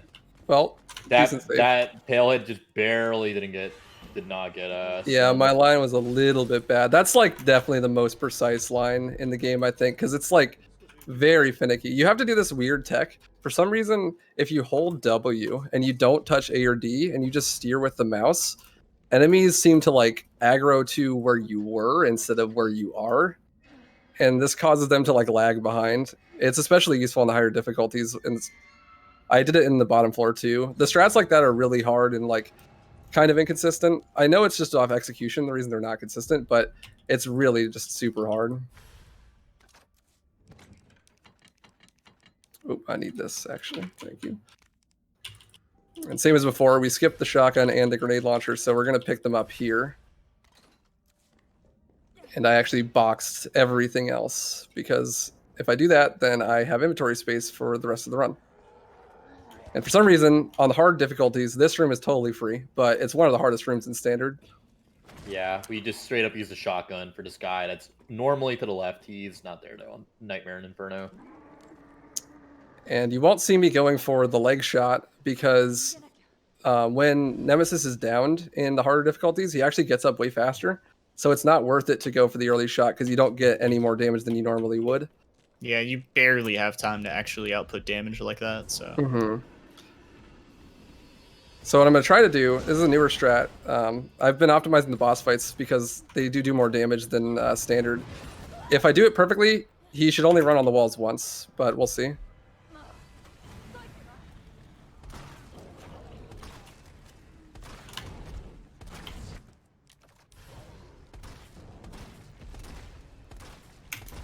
Oh, one more shot. Oh, I got the stun. That's okay. This is just going to be a little bit slower.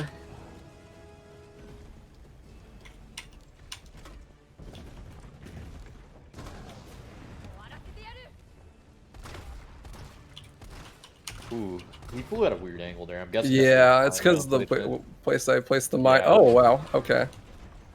He's doing whatever he wants today, I guess. That's fine. Boy. Oh, is he already doing his tantrum attack? I guess that was it right there. So this boss does have some phase transitions as well. They're not unlike Nemi 1 who gets like a million iframes in between like each phase. Like this boss, like I think he has one at about 70% where he roars and then he goes into the second phase. That wasn't too bad. That was a good fight, by the way. Despite the mishaps, yeah. And then I think that about it's pretty 40, easy to save. Yeah. Yeah, and then about 40% he does like this like ground pound thing, and that's like his third phase kind of. But luckily, unlike Nemi 1, we can just knock him straight out of each one of those like scripted animations with a flame round. Yeah, unfortunately, my movement, my setup there at the beginning was a little bit inconsistent. It's because you do so much damage at the very beginning that he does a roar, and you need to do is like you need to use the invincibility frames from a dodge to not get stunned by the roar, and that's actually really hard to consistently set up. So I missed it, and that ruined like the rest of the fight. So just like it's standard here, I'm gonna kill her, but he aggroed, so that's not good. We'll see on the way back. It's gonna be like a coin toss whether it's safe or not. I honestly don't think it matters where they end up there after you shoot that lady and leave the room. Like you're going so far away that I feel like normally, like when you come back, your enemy positions are just like completely random. That is definitely one of the most that killing her random makes it there. more consistent though, for sure. Yeah. You don't want to deal with that one lady on the ground coming back. She'll just like troll you every single time if you leave her be. But yeah, like that room that he passed at, I call it the red room of death. Like there's like 3 rooms in hospital that are like just incredibly RNG, and that's the double hunter room, that red room, and then that first room on the way back. The first room, because of the liquor, I don't think it's that bad on Nightmare and Inferno, right? I think it's No, actually it's more not. You consistent. just have a Yeah. consistent way to get past him. But On yeah, there's a standard, lot it's- more yeah. liquors. On standard and hardcore, that is not the case though. You have like a million zombies in that room, and they can be positioned in completely weird spots and just like insta grab you as soon as you enter that door, and just like destroy you basically. Like a lot of good runs have been lost to the what we call the sleeper room. And I'm gonna play it a bit safe here and use a flash for the hunters because they can very easily kill you on Nightmare. They do a ton of damage. And we'll see a little bit of AI manipulation here. I'm going to aim the camera up to make it so the hunter doesn't know what to do. He just goes AFK, goes and gets a bag of chips or something. And then here, if you shoot, it actually aggroes this hunter to run right past you. And then that combined with looking up means he also goes AFK. Excuse me, sir. Speedrunner coming through. Oh yeah, there is a liquor in this room. Yeah, he's consistent though. Just walk right past him. Yeah, I know on Inferno, did they still take the hit there from that liquor intentionally? No, he should No. still lunge, I think. It's the Yeah. liquor at the very end, right before cabin. Yeah, so something weird in this game is that your difficulty does go down a ton if you get hit by a liquor for some reason, compared to like almost every other enemy. Oh, it's because it does so much damage. Yeah, it does like, oh no. These guys can just like stun lock you in place like really hard. This is fine. Don't kill me, please, Mr. Hunters. Thank you. Oh no, Monk S. That's fine. Should be okay. There's a heal right here. Yeah, there's a green herb. Yeah, on the ground right here where he's gonna drop down. Good old caution speed. Too bad I'm not playing as Jill. Let us see gotta hope what the these, RNG on zombies- this room is. Yeah, gotta hope they're not in a. That's bad good. spots. That's good RNG. Yeah. Very nice. And then Yeah, nice. we get... That's like the best RNG you could get in that room. Yeah, where they're all Yeah. on the left side. And That's they just, usually like, what happens on Nightmare when you kill the girl on the ground. Gosh darn Nathaniel Bard. Man, I missed so many of the lines in this game in English already. I've been playing in Japanese for so long now. They sound foreign when it's in when it's not in Japanese. It just sounds weird to me now. We gotta get this vaccine so we can use it on someone that's already infected and have it work somehow. Yeah. That's not how vaccines work, but you know, it's cool.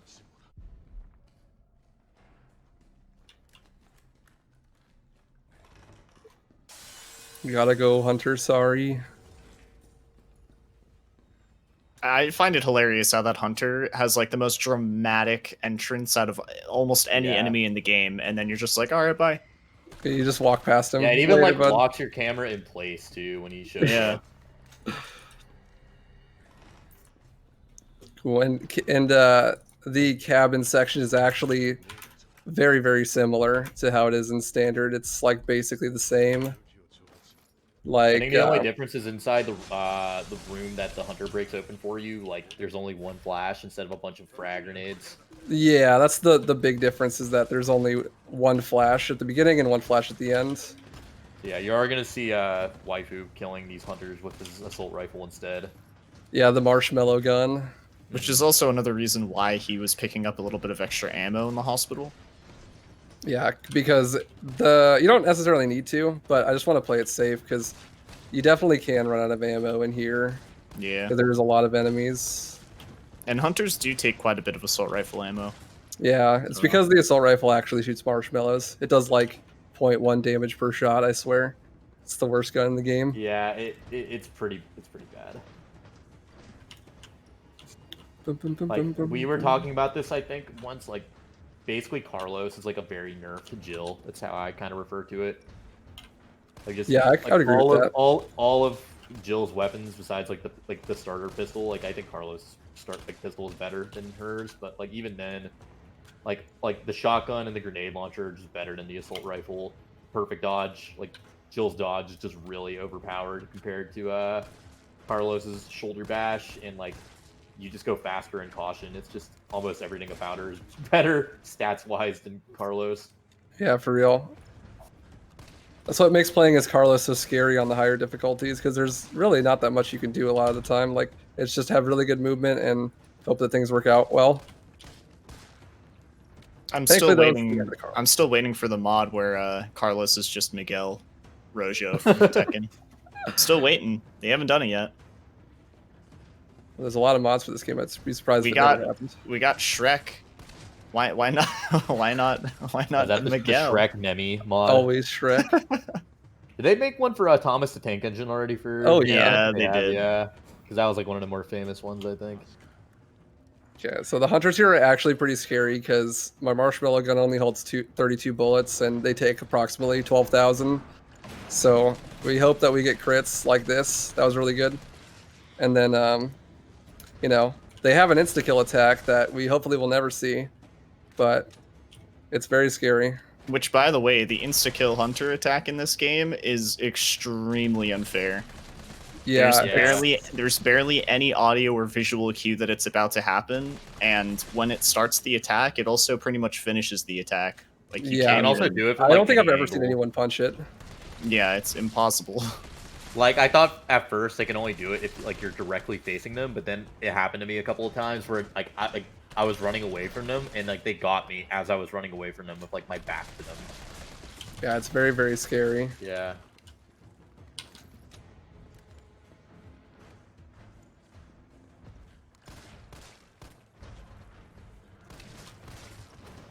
What's up, Noodle Boy? We didn't talk about the noodles very much, but Yeah. they, oh, hi there, bud. They are very annoying because their attacks are very, very hard to dodge. They're like not very well telegraphed. It's really easy to just think they're gonna attack, and then like a whole 2 seconds later it hits. But Heal most here, of us so- use audio cues to figure out when they're gonna attack. Waifu would not want to reset this part because the Yeah, no, auto it'd be save very will take you bad. before the cabin segment, which is like a 3-minute time loss or something. Loses quite a few minutes. It's probably the Yeah. biggest time loss in the whole run, to be honest. Because if you died here, but there's plenty of heals here. It's pretty safe as long as you're not paying attention. Yeah, the game actually does give you like tons of resources here, even on the higher difficulties. Besides the grenades inside that one room, but even then, like you almost don't even need them, kind of. And here's the last hunter who's gonna get him with that gen. And goodbye, sir. He despawned already. Oh, nice crit. Rip.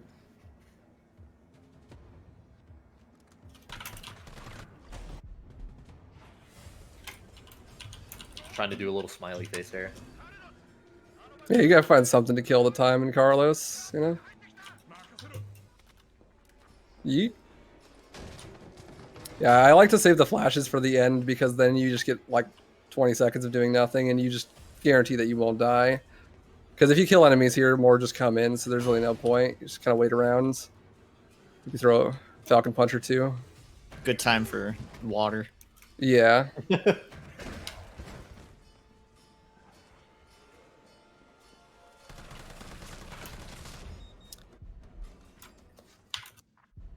Then we get to the good character again. We get to play as Jill. And we get that triple burst pistol again, Yep. which I don't have inventory space for because the fight went bad. That's cool though. Yeah, we really do want that burst pistol though, mostly for the final boss, Nemi 4. The burst pistol is incredibly useful for that fight. Oh It's yeah, gonna be- doing yeah. them before, especially on the hard modes with the regular pistol is like so slow and really dangerous. Yeah, like it's almost, I don't want to say it's impossible, but like, it is like very, very hard to do. This is an intentional bite. This is how I set up getting into caution on Nightmare because getting around this dude is very difficult and dodging through the doors is fast. So I just play it safe and then kill the other one because the other one on Nightmare can be a little bit inconsistent. You can end up like Sometimes the other one, like the one that Mike got bit from, like to get into caution here, on harder difficulties, it can like roam more and they're faster. So there's Yeah. sometimes like it's kind of risky. Like you might get a side bite, which by the way, side bites in this game do more damage than front Yeah. and back bites. which is a huge meme. So we call it try the to avoid judo. that.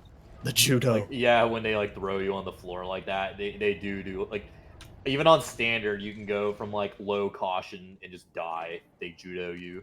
Yeah, it's kind of insane. So you got to be careful about that.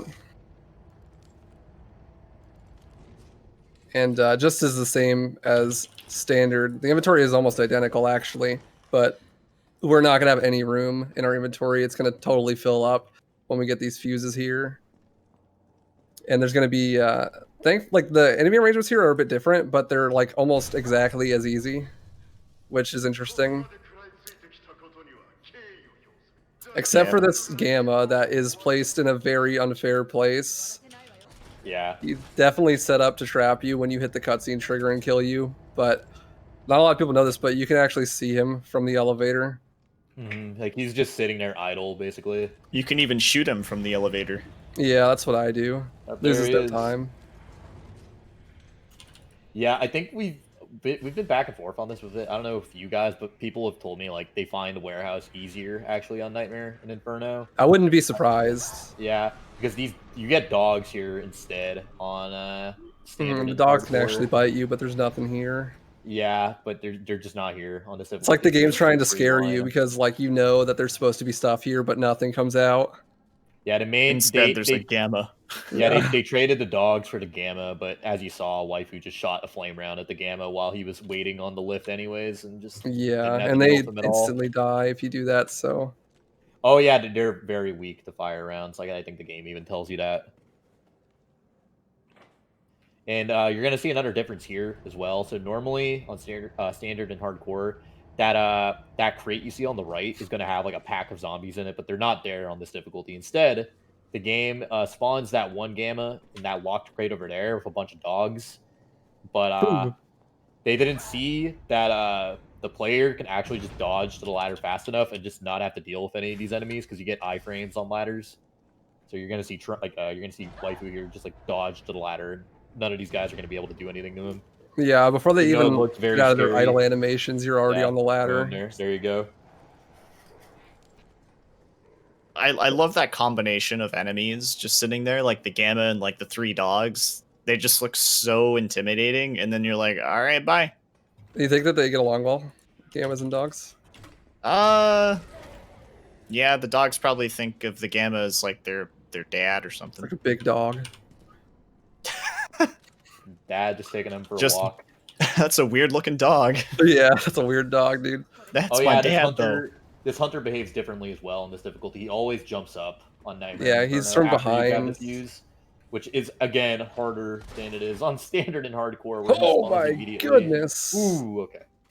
Yeah, Okay. that's a troll. Oh, you almost got bit there too. That's Yeah, that a- would have been that's a really pretty bad. Troll spawn.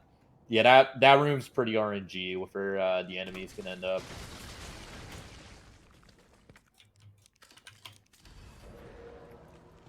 Later, amigos. They like totally lose interest when you get on the elevator. Like, oh, I Yeah. guess I'll give up. Like, oh well. It's kind of the made same it. with a lot of rooms in this game. If you traverse a room, there's just like a line, I think, in between rooms where like the enemies are just not programmed to go across those lines, really. Like a good example is at the beginning of the run by the hose.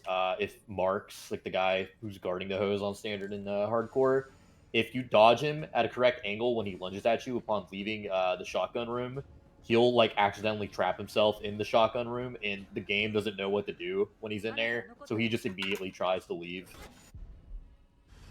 And there we saw skipping that dialogue and into the cutscene right away by stunning yourself Yeah, with the flame round. you can do a little thing called we call it the Tyrell boost, where you like dodge in front of Tyrell, and you're supposed to be like doing a scripted walk sequence there, but like you're allowed to dodge for some reason instead. So we just mash the dodges, and then you can also just kind of place yourself in front of him, so Tyrell can just push you while you're on cooldown. One of the Yeah. biggest variances in enemy placement is in labs. You're going to have a lot more pale heads, and you're going to have noodles on top of pale heads. Mhm. So those are very, very dangerous because they I think this is don't the only place you stun see and they them, right? regen HP. Like I don't think you see this anywhere else in the game where like No. the We do a tentacles very are different up. setup for this on Nightmare because the enemy arrangements are so different. It's Yeah, I actually think that faster to normal go this zombie way that falls first. spawns a tentacle, right? Or like a Mhm. parasite. Yeah, on this difficulty. Yeah, you'll see that in a second on the way down. Ideally, if this went perfectly, then when I shoot a mine around here, it'll knock down both of the pale heads, and then they'll get stuck on the staircase. We shall see, though. Also, that lady that's placed in front of the culture sample right there. She's not There you that go. way on the other difficulties. Yeah, this one right here, he's a scary boy. He didn't die. He has like 1,000,000 HP. Could you die, please? Thank you. Yeah, very scary, because paleheads, if you don't know, they regen HP super fast. So you have to kill them in like one blow.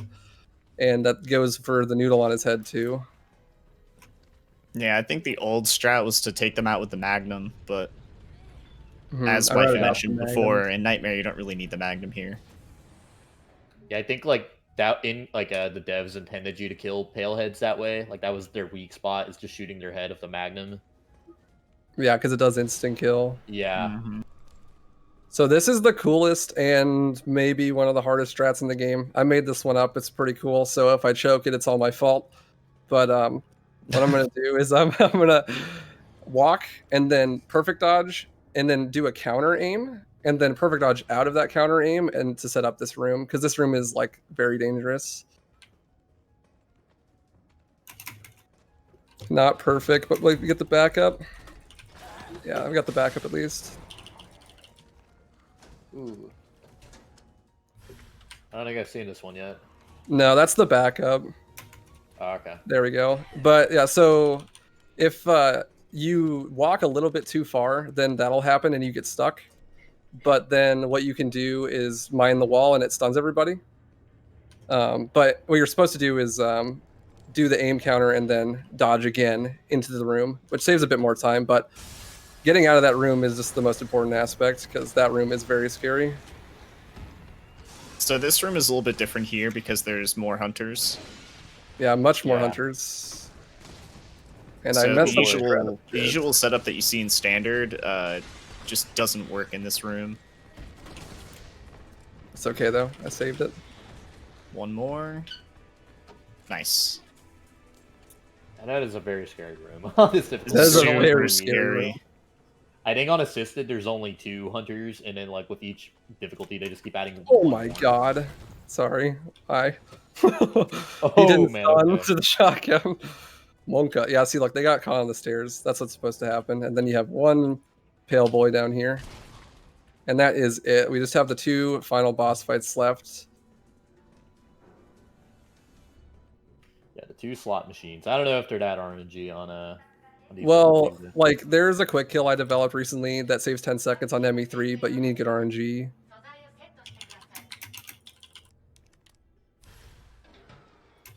This is where that 2-second time save is for Japanese, by the way, right here.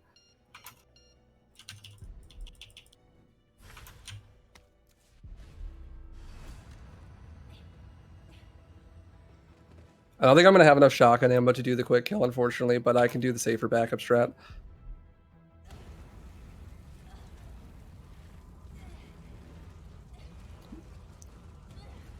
But yeah, this fight's going to be very similar to standard, except I'm going to be doing a lot more damage. So in the first phase, I have to actually be careful not to do too much damage. If I hit him too many times, I'll drop his HP below 60%. And if that happens, then he just... And well, normally he runs around the circle and then hides behind a thing and then you shoot it. If he drops below 60%, he doesn't hide. He jumps on you, which makes you lose out on a ton of damage.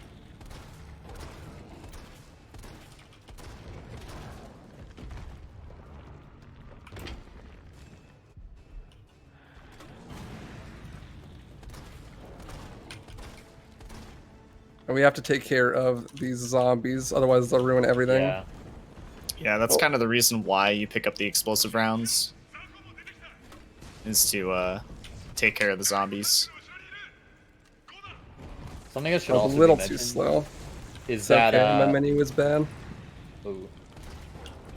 Yeah, something else I should also mention is that like when you shoot this flame round at Nemi, he recovers way faster on the higher difficulties compared to standard, where like he's kind of immobilized for quite a while. Oh, he's gonna do a super armor The attack. super Yeah, armor. good.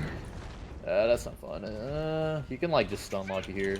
Oh, So not only is that super armor, but it's also pretty much a stun lock, like guaranteed if you're Yeah. in the right spot for it. It's Like, okay you though. will We'll just die. play it safe and use this. We The still don't know 20% damage? exactly what causes him to do that attack. I think it's like being too close to him after he does one of his phase transitions or something. I can't remember. Someone was labbing it. There we go. But Yeah, there's also sloppy fight, yeah. but didn't die. Poggers, so that's cool. So here we got the infamous final Nemi. He is very, very difficult on Inferno, but he's also extremely difficult on Standard. Basically, all of his attacks insta-kill you. So if they don't insta-kill you, then they stun lock you into an insta-kill. So you have to be very careful and play very well. As well as you can't... you one-cycle him on Standard, right? Yeah, Yeah, I you think the can't. max you can do is a 2-cycle on Nightmare and Inferno. Yeah, you can't one-cycle him, so you have to deal through 2 waves of attacks, and this is really bad RNG. We're hoping for a different opener. I think you want the lawnmower on this difficulty. Yeah, the right? lawnmower. Yep, is the correct lawnmower. here. It's the opposite for Standard. The lawnmower is incredibly bad RNG, but on this difficulty... Jeez. Oh, wow. Really bad RNG. Please don't So- screw me, Acid. Okay, cool. Waifu's gonna bait an attack right there when you actually don't hit all of the pods and you try to grab a battery. Nemesis will try to like one-hit grab you. Yeah. So he's actually just going to like touch it, move away to bait the attack, and then move over to the battery in the back. Yeah, he's doing that so he can instantly shoot the pour and then like just instantly get on the power cell to get that the 2-cycle basically. Because if you don't So, immediately what start acid? pushing, ooh, Oh my god. this is, whew, my god. Did you perfect dodge the acid? Yeah, he did. Oh I'm my god. dead. Dang, dude. 1 bulb left. That was such a bad Oh, that's fight, unlucky. RNG-wise. Like, oh my gosh. That was like the worst attack after the worst attack. After So the worst something attack. something to mention, this fight isn't just difficult because, you know, Nemesis can kill you instantly with the stun lock, but it's also really difficult because there's random acid Mhm. that spouts out from the pores that you break open. So it's equally as frustrating just trying to dodge his attacks as well as like trying to just not get hit by acid.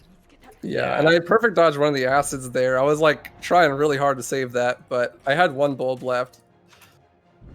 Yeah, keep in mind, this is even tougher on Inferno. Like, this is like, The bad like, RNG again. Yeah, you can just loot, since there's no autosaves, like, if you're trying to get a good time in Inferno, you don't save Wow. Typewriter in case you die. Oh, no. Nemi's mean, dude. Why is he giving me this bad RNG? Doesn't he know? Yeah. Trying to show off the run, man. Come on, homie. All right, Give third me a hand. time's the charm. He's gonna do the lawnmower. Yeah, right. Usually, if you walk directly to the left as soon as it starts, he gives you the lawnmower. You know what? You know it probably is. I'm in fine because I use the first aid spray. Oh, are you usually in a caution for this part? Yeah, usually Yeah. caution here. That's probably what it is. It's okay though. The biggest downside to this fight is you saw like after I set up for the 2-cycle by pushing 2 of them in at once, I need to just pray that I don't get hit by acid, because if I get hit by acid, then I won't have enough time. Do it again. Why are you so mean, Nemi? Oh, no. It's okay. He's just a big bully. I think you're right about being in fine. Yeah, probably. Gotta heal though. Luckily, that's not a guaranteed kill. So he only does 1 attack. But as you can see there, he like just instantly cancels what he's doing to go for a grab, and it takes a while, and then he can just instantly get on this power cell. And you only get 1 of those baits per cycle. If you try to do it a second time, he just instantly grabs you. Come on, Nemi, be nice to me, homie. Give me the side swipes. Lawnmower's okay too, I guess. Yeah, as a meme, we've been calling this boss like the bed of chaos, kind of. Kind of similar to the Dark Souls boss. This basically is like a Dark Souls boss in like a Resident Evil game. Oh my goodness, I thought that was too early. Okay, good fight. That was scary. Click, click, out of ammo. This fight is really hard, and it being the very last thing you do in the whole game makes it very scary. That was good though.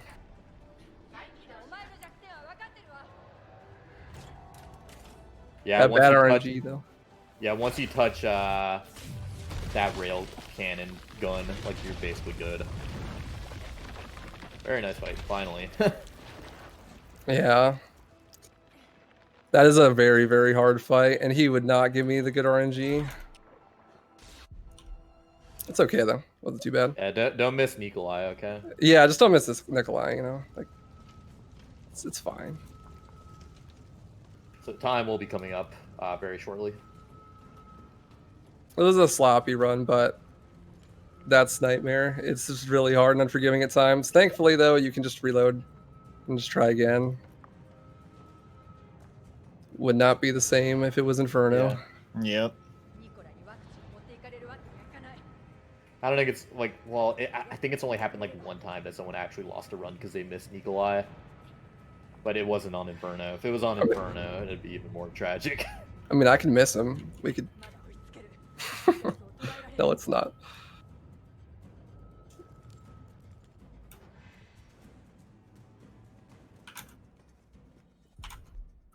Hey, GG.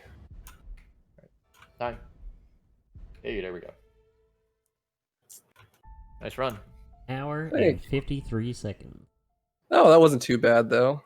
Yeah, was about a minute over. Well, considering how much of a bully Nemi 3 was, or Nemi 4, I mean. Yeah, I mean, I died Yeah. 3 times there. It's like minute time loss each, basically. The one death was so close because all I had to do was kill one more bulb and I would have been there. Mhm. Mm-hmm. Dang, that was a good run though. I'm pretty proud of that. 54. I mean, I reloaded checkpoints, so it's not valid, but it's not super bad for an hour of time. Yeah, congratulations on the run. Do you have any final shoutouts you'd like to say before we close out here? Where can people find you? Yeah, my Twitch is twitch.tv/waifu. I speedrun a ton of games. RE3 Nightmare I have world record for. I just recently got world record in Dead Space 2. I also run Resident Evil 4 and Devil May Cry 1, 3, and 5, as well as a bunch of other games. So check me out if you'd like, and thanks so much for having us. That was super fun. Yeah, no problem. Yeah, thank you. Are there any other like community things that any of you would like to talk about? Well, you could find our Discord by going over to speedrun.com, looking up Resident Evil 3 2020. I think we have the Discord link on like the left side column. Yes, we do. Yeah. We have a dedicated speedrunning Discord for this game. You can go there, ask a bunch of questions, find a bunch of resources because we do use a couple of programs for this game to like help with speedrunning, kind of. And we can just offer you tons and tons of resources and help if you are interested in learning this game.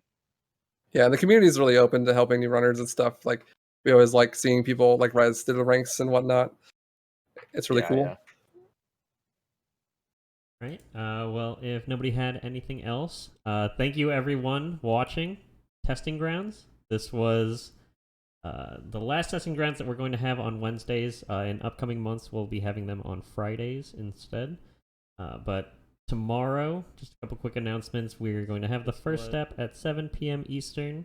And also, thank you everyone for subscribing. For everyone throughout the month of June that subscribes to the Game Design Quick channel, we will be donating our subs and bits revenue from this month to the NAACP Legal Defense Fund. And with that, everyone have a good night and take care.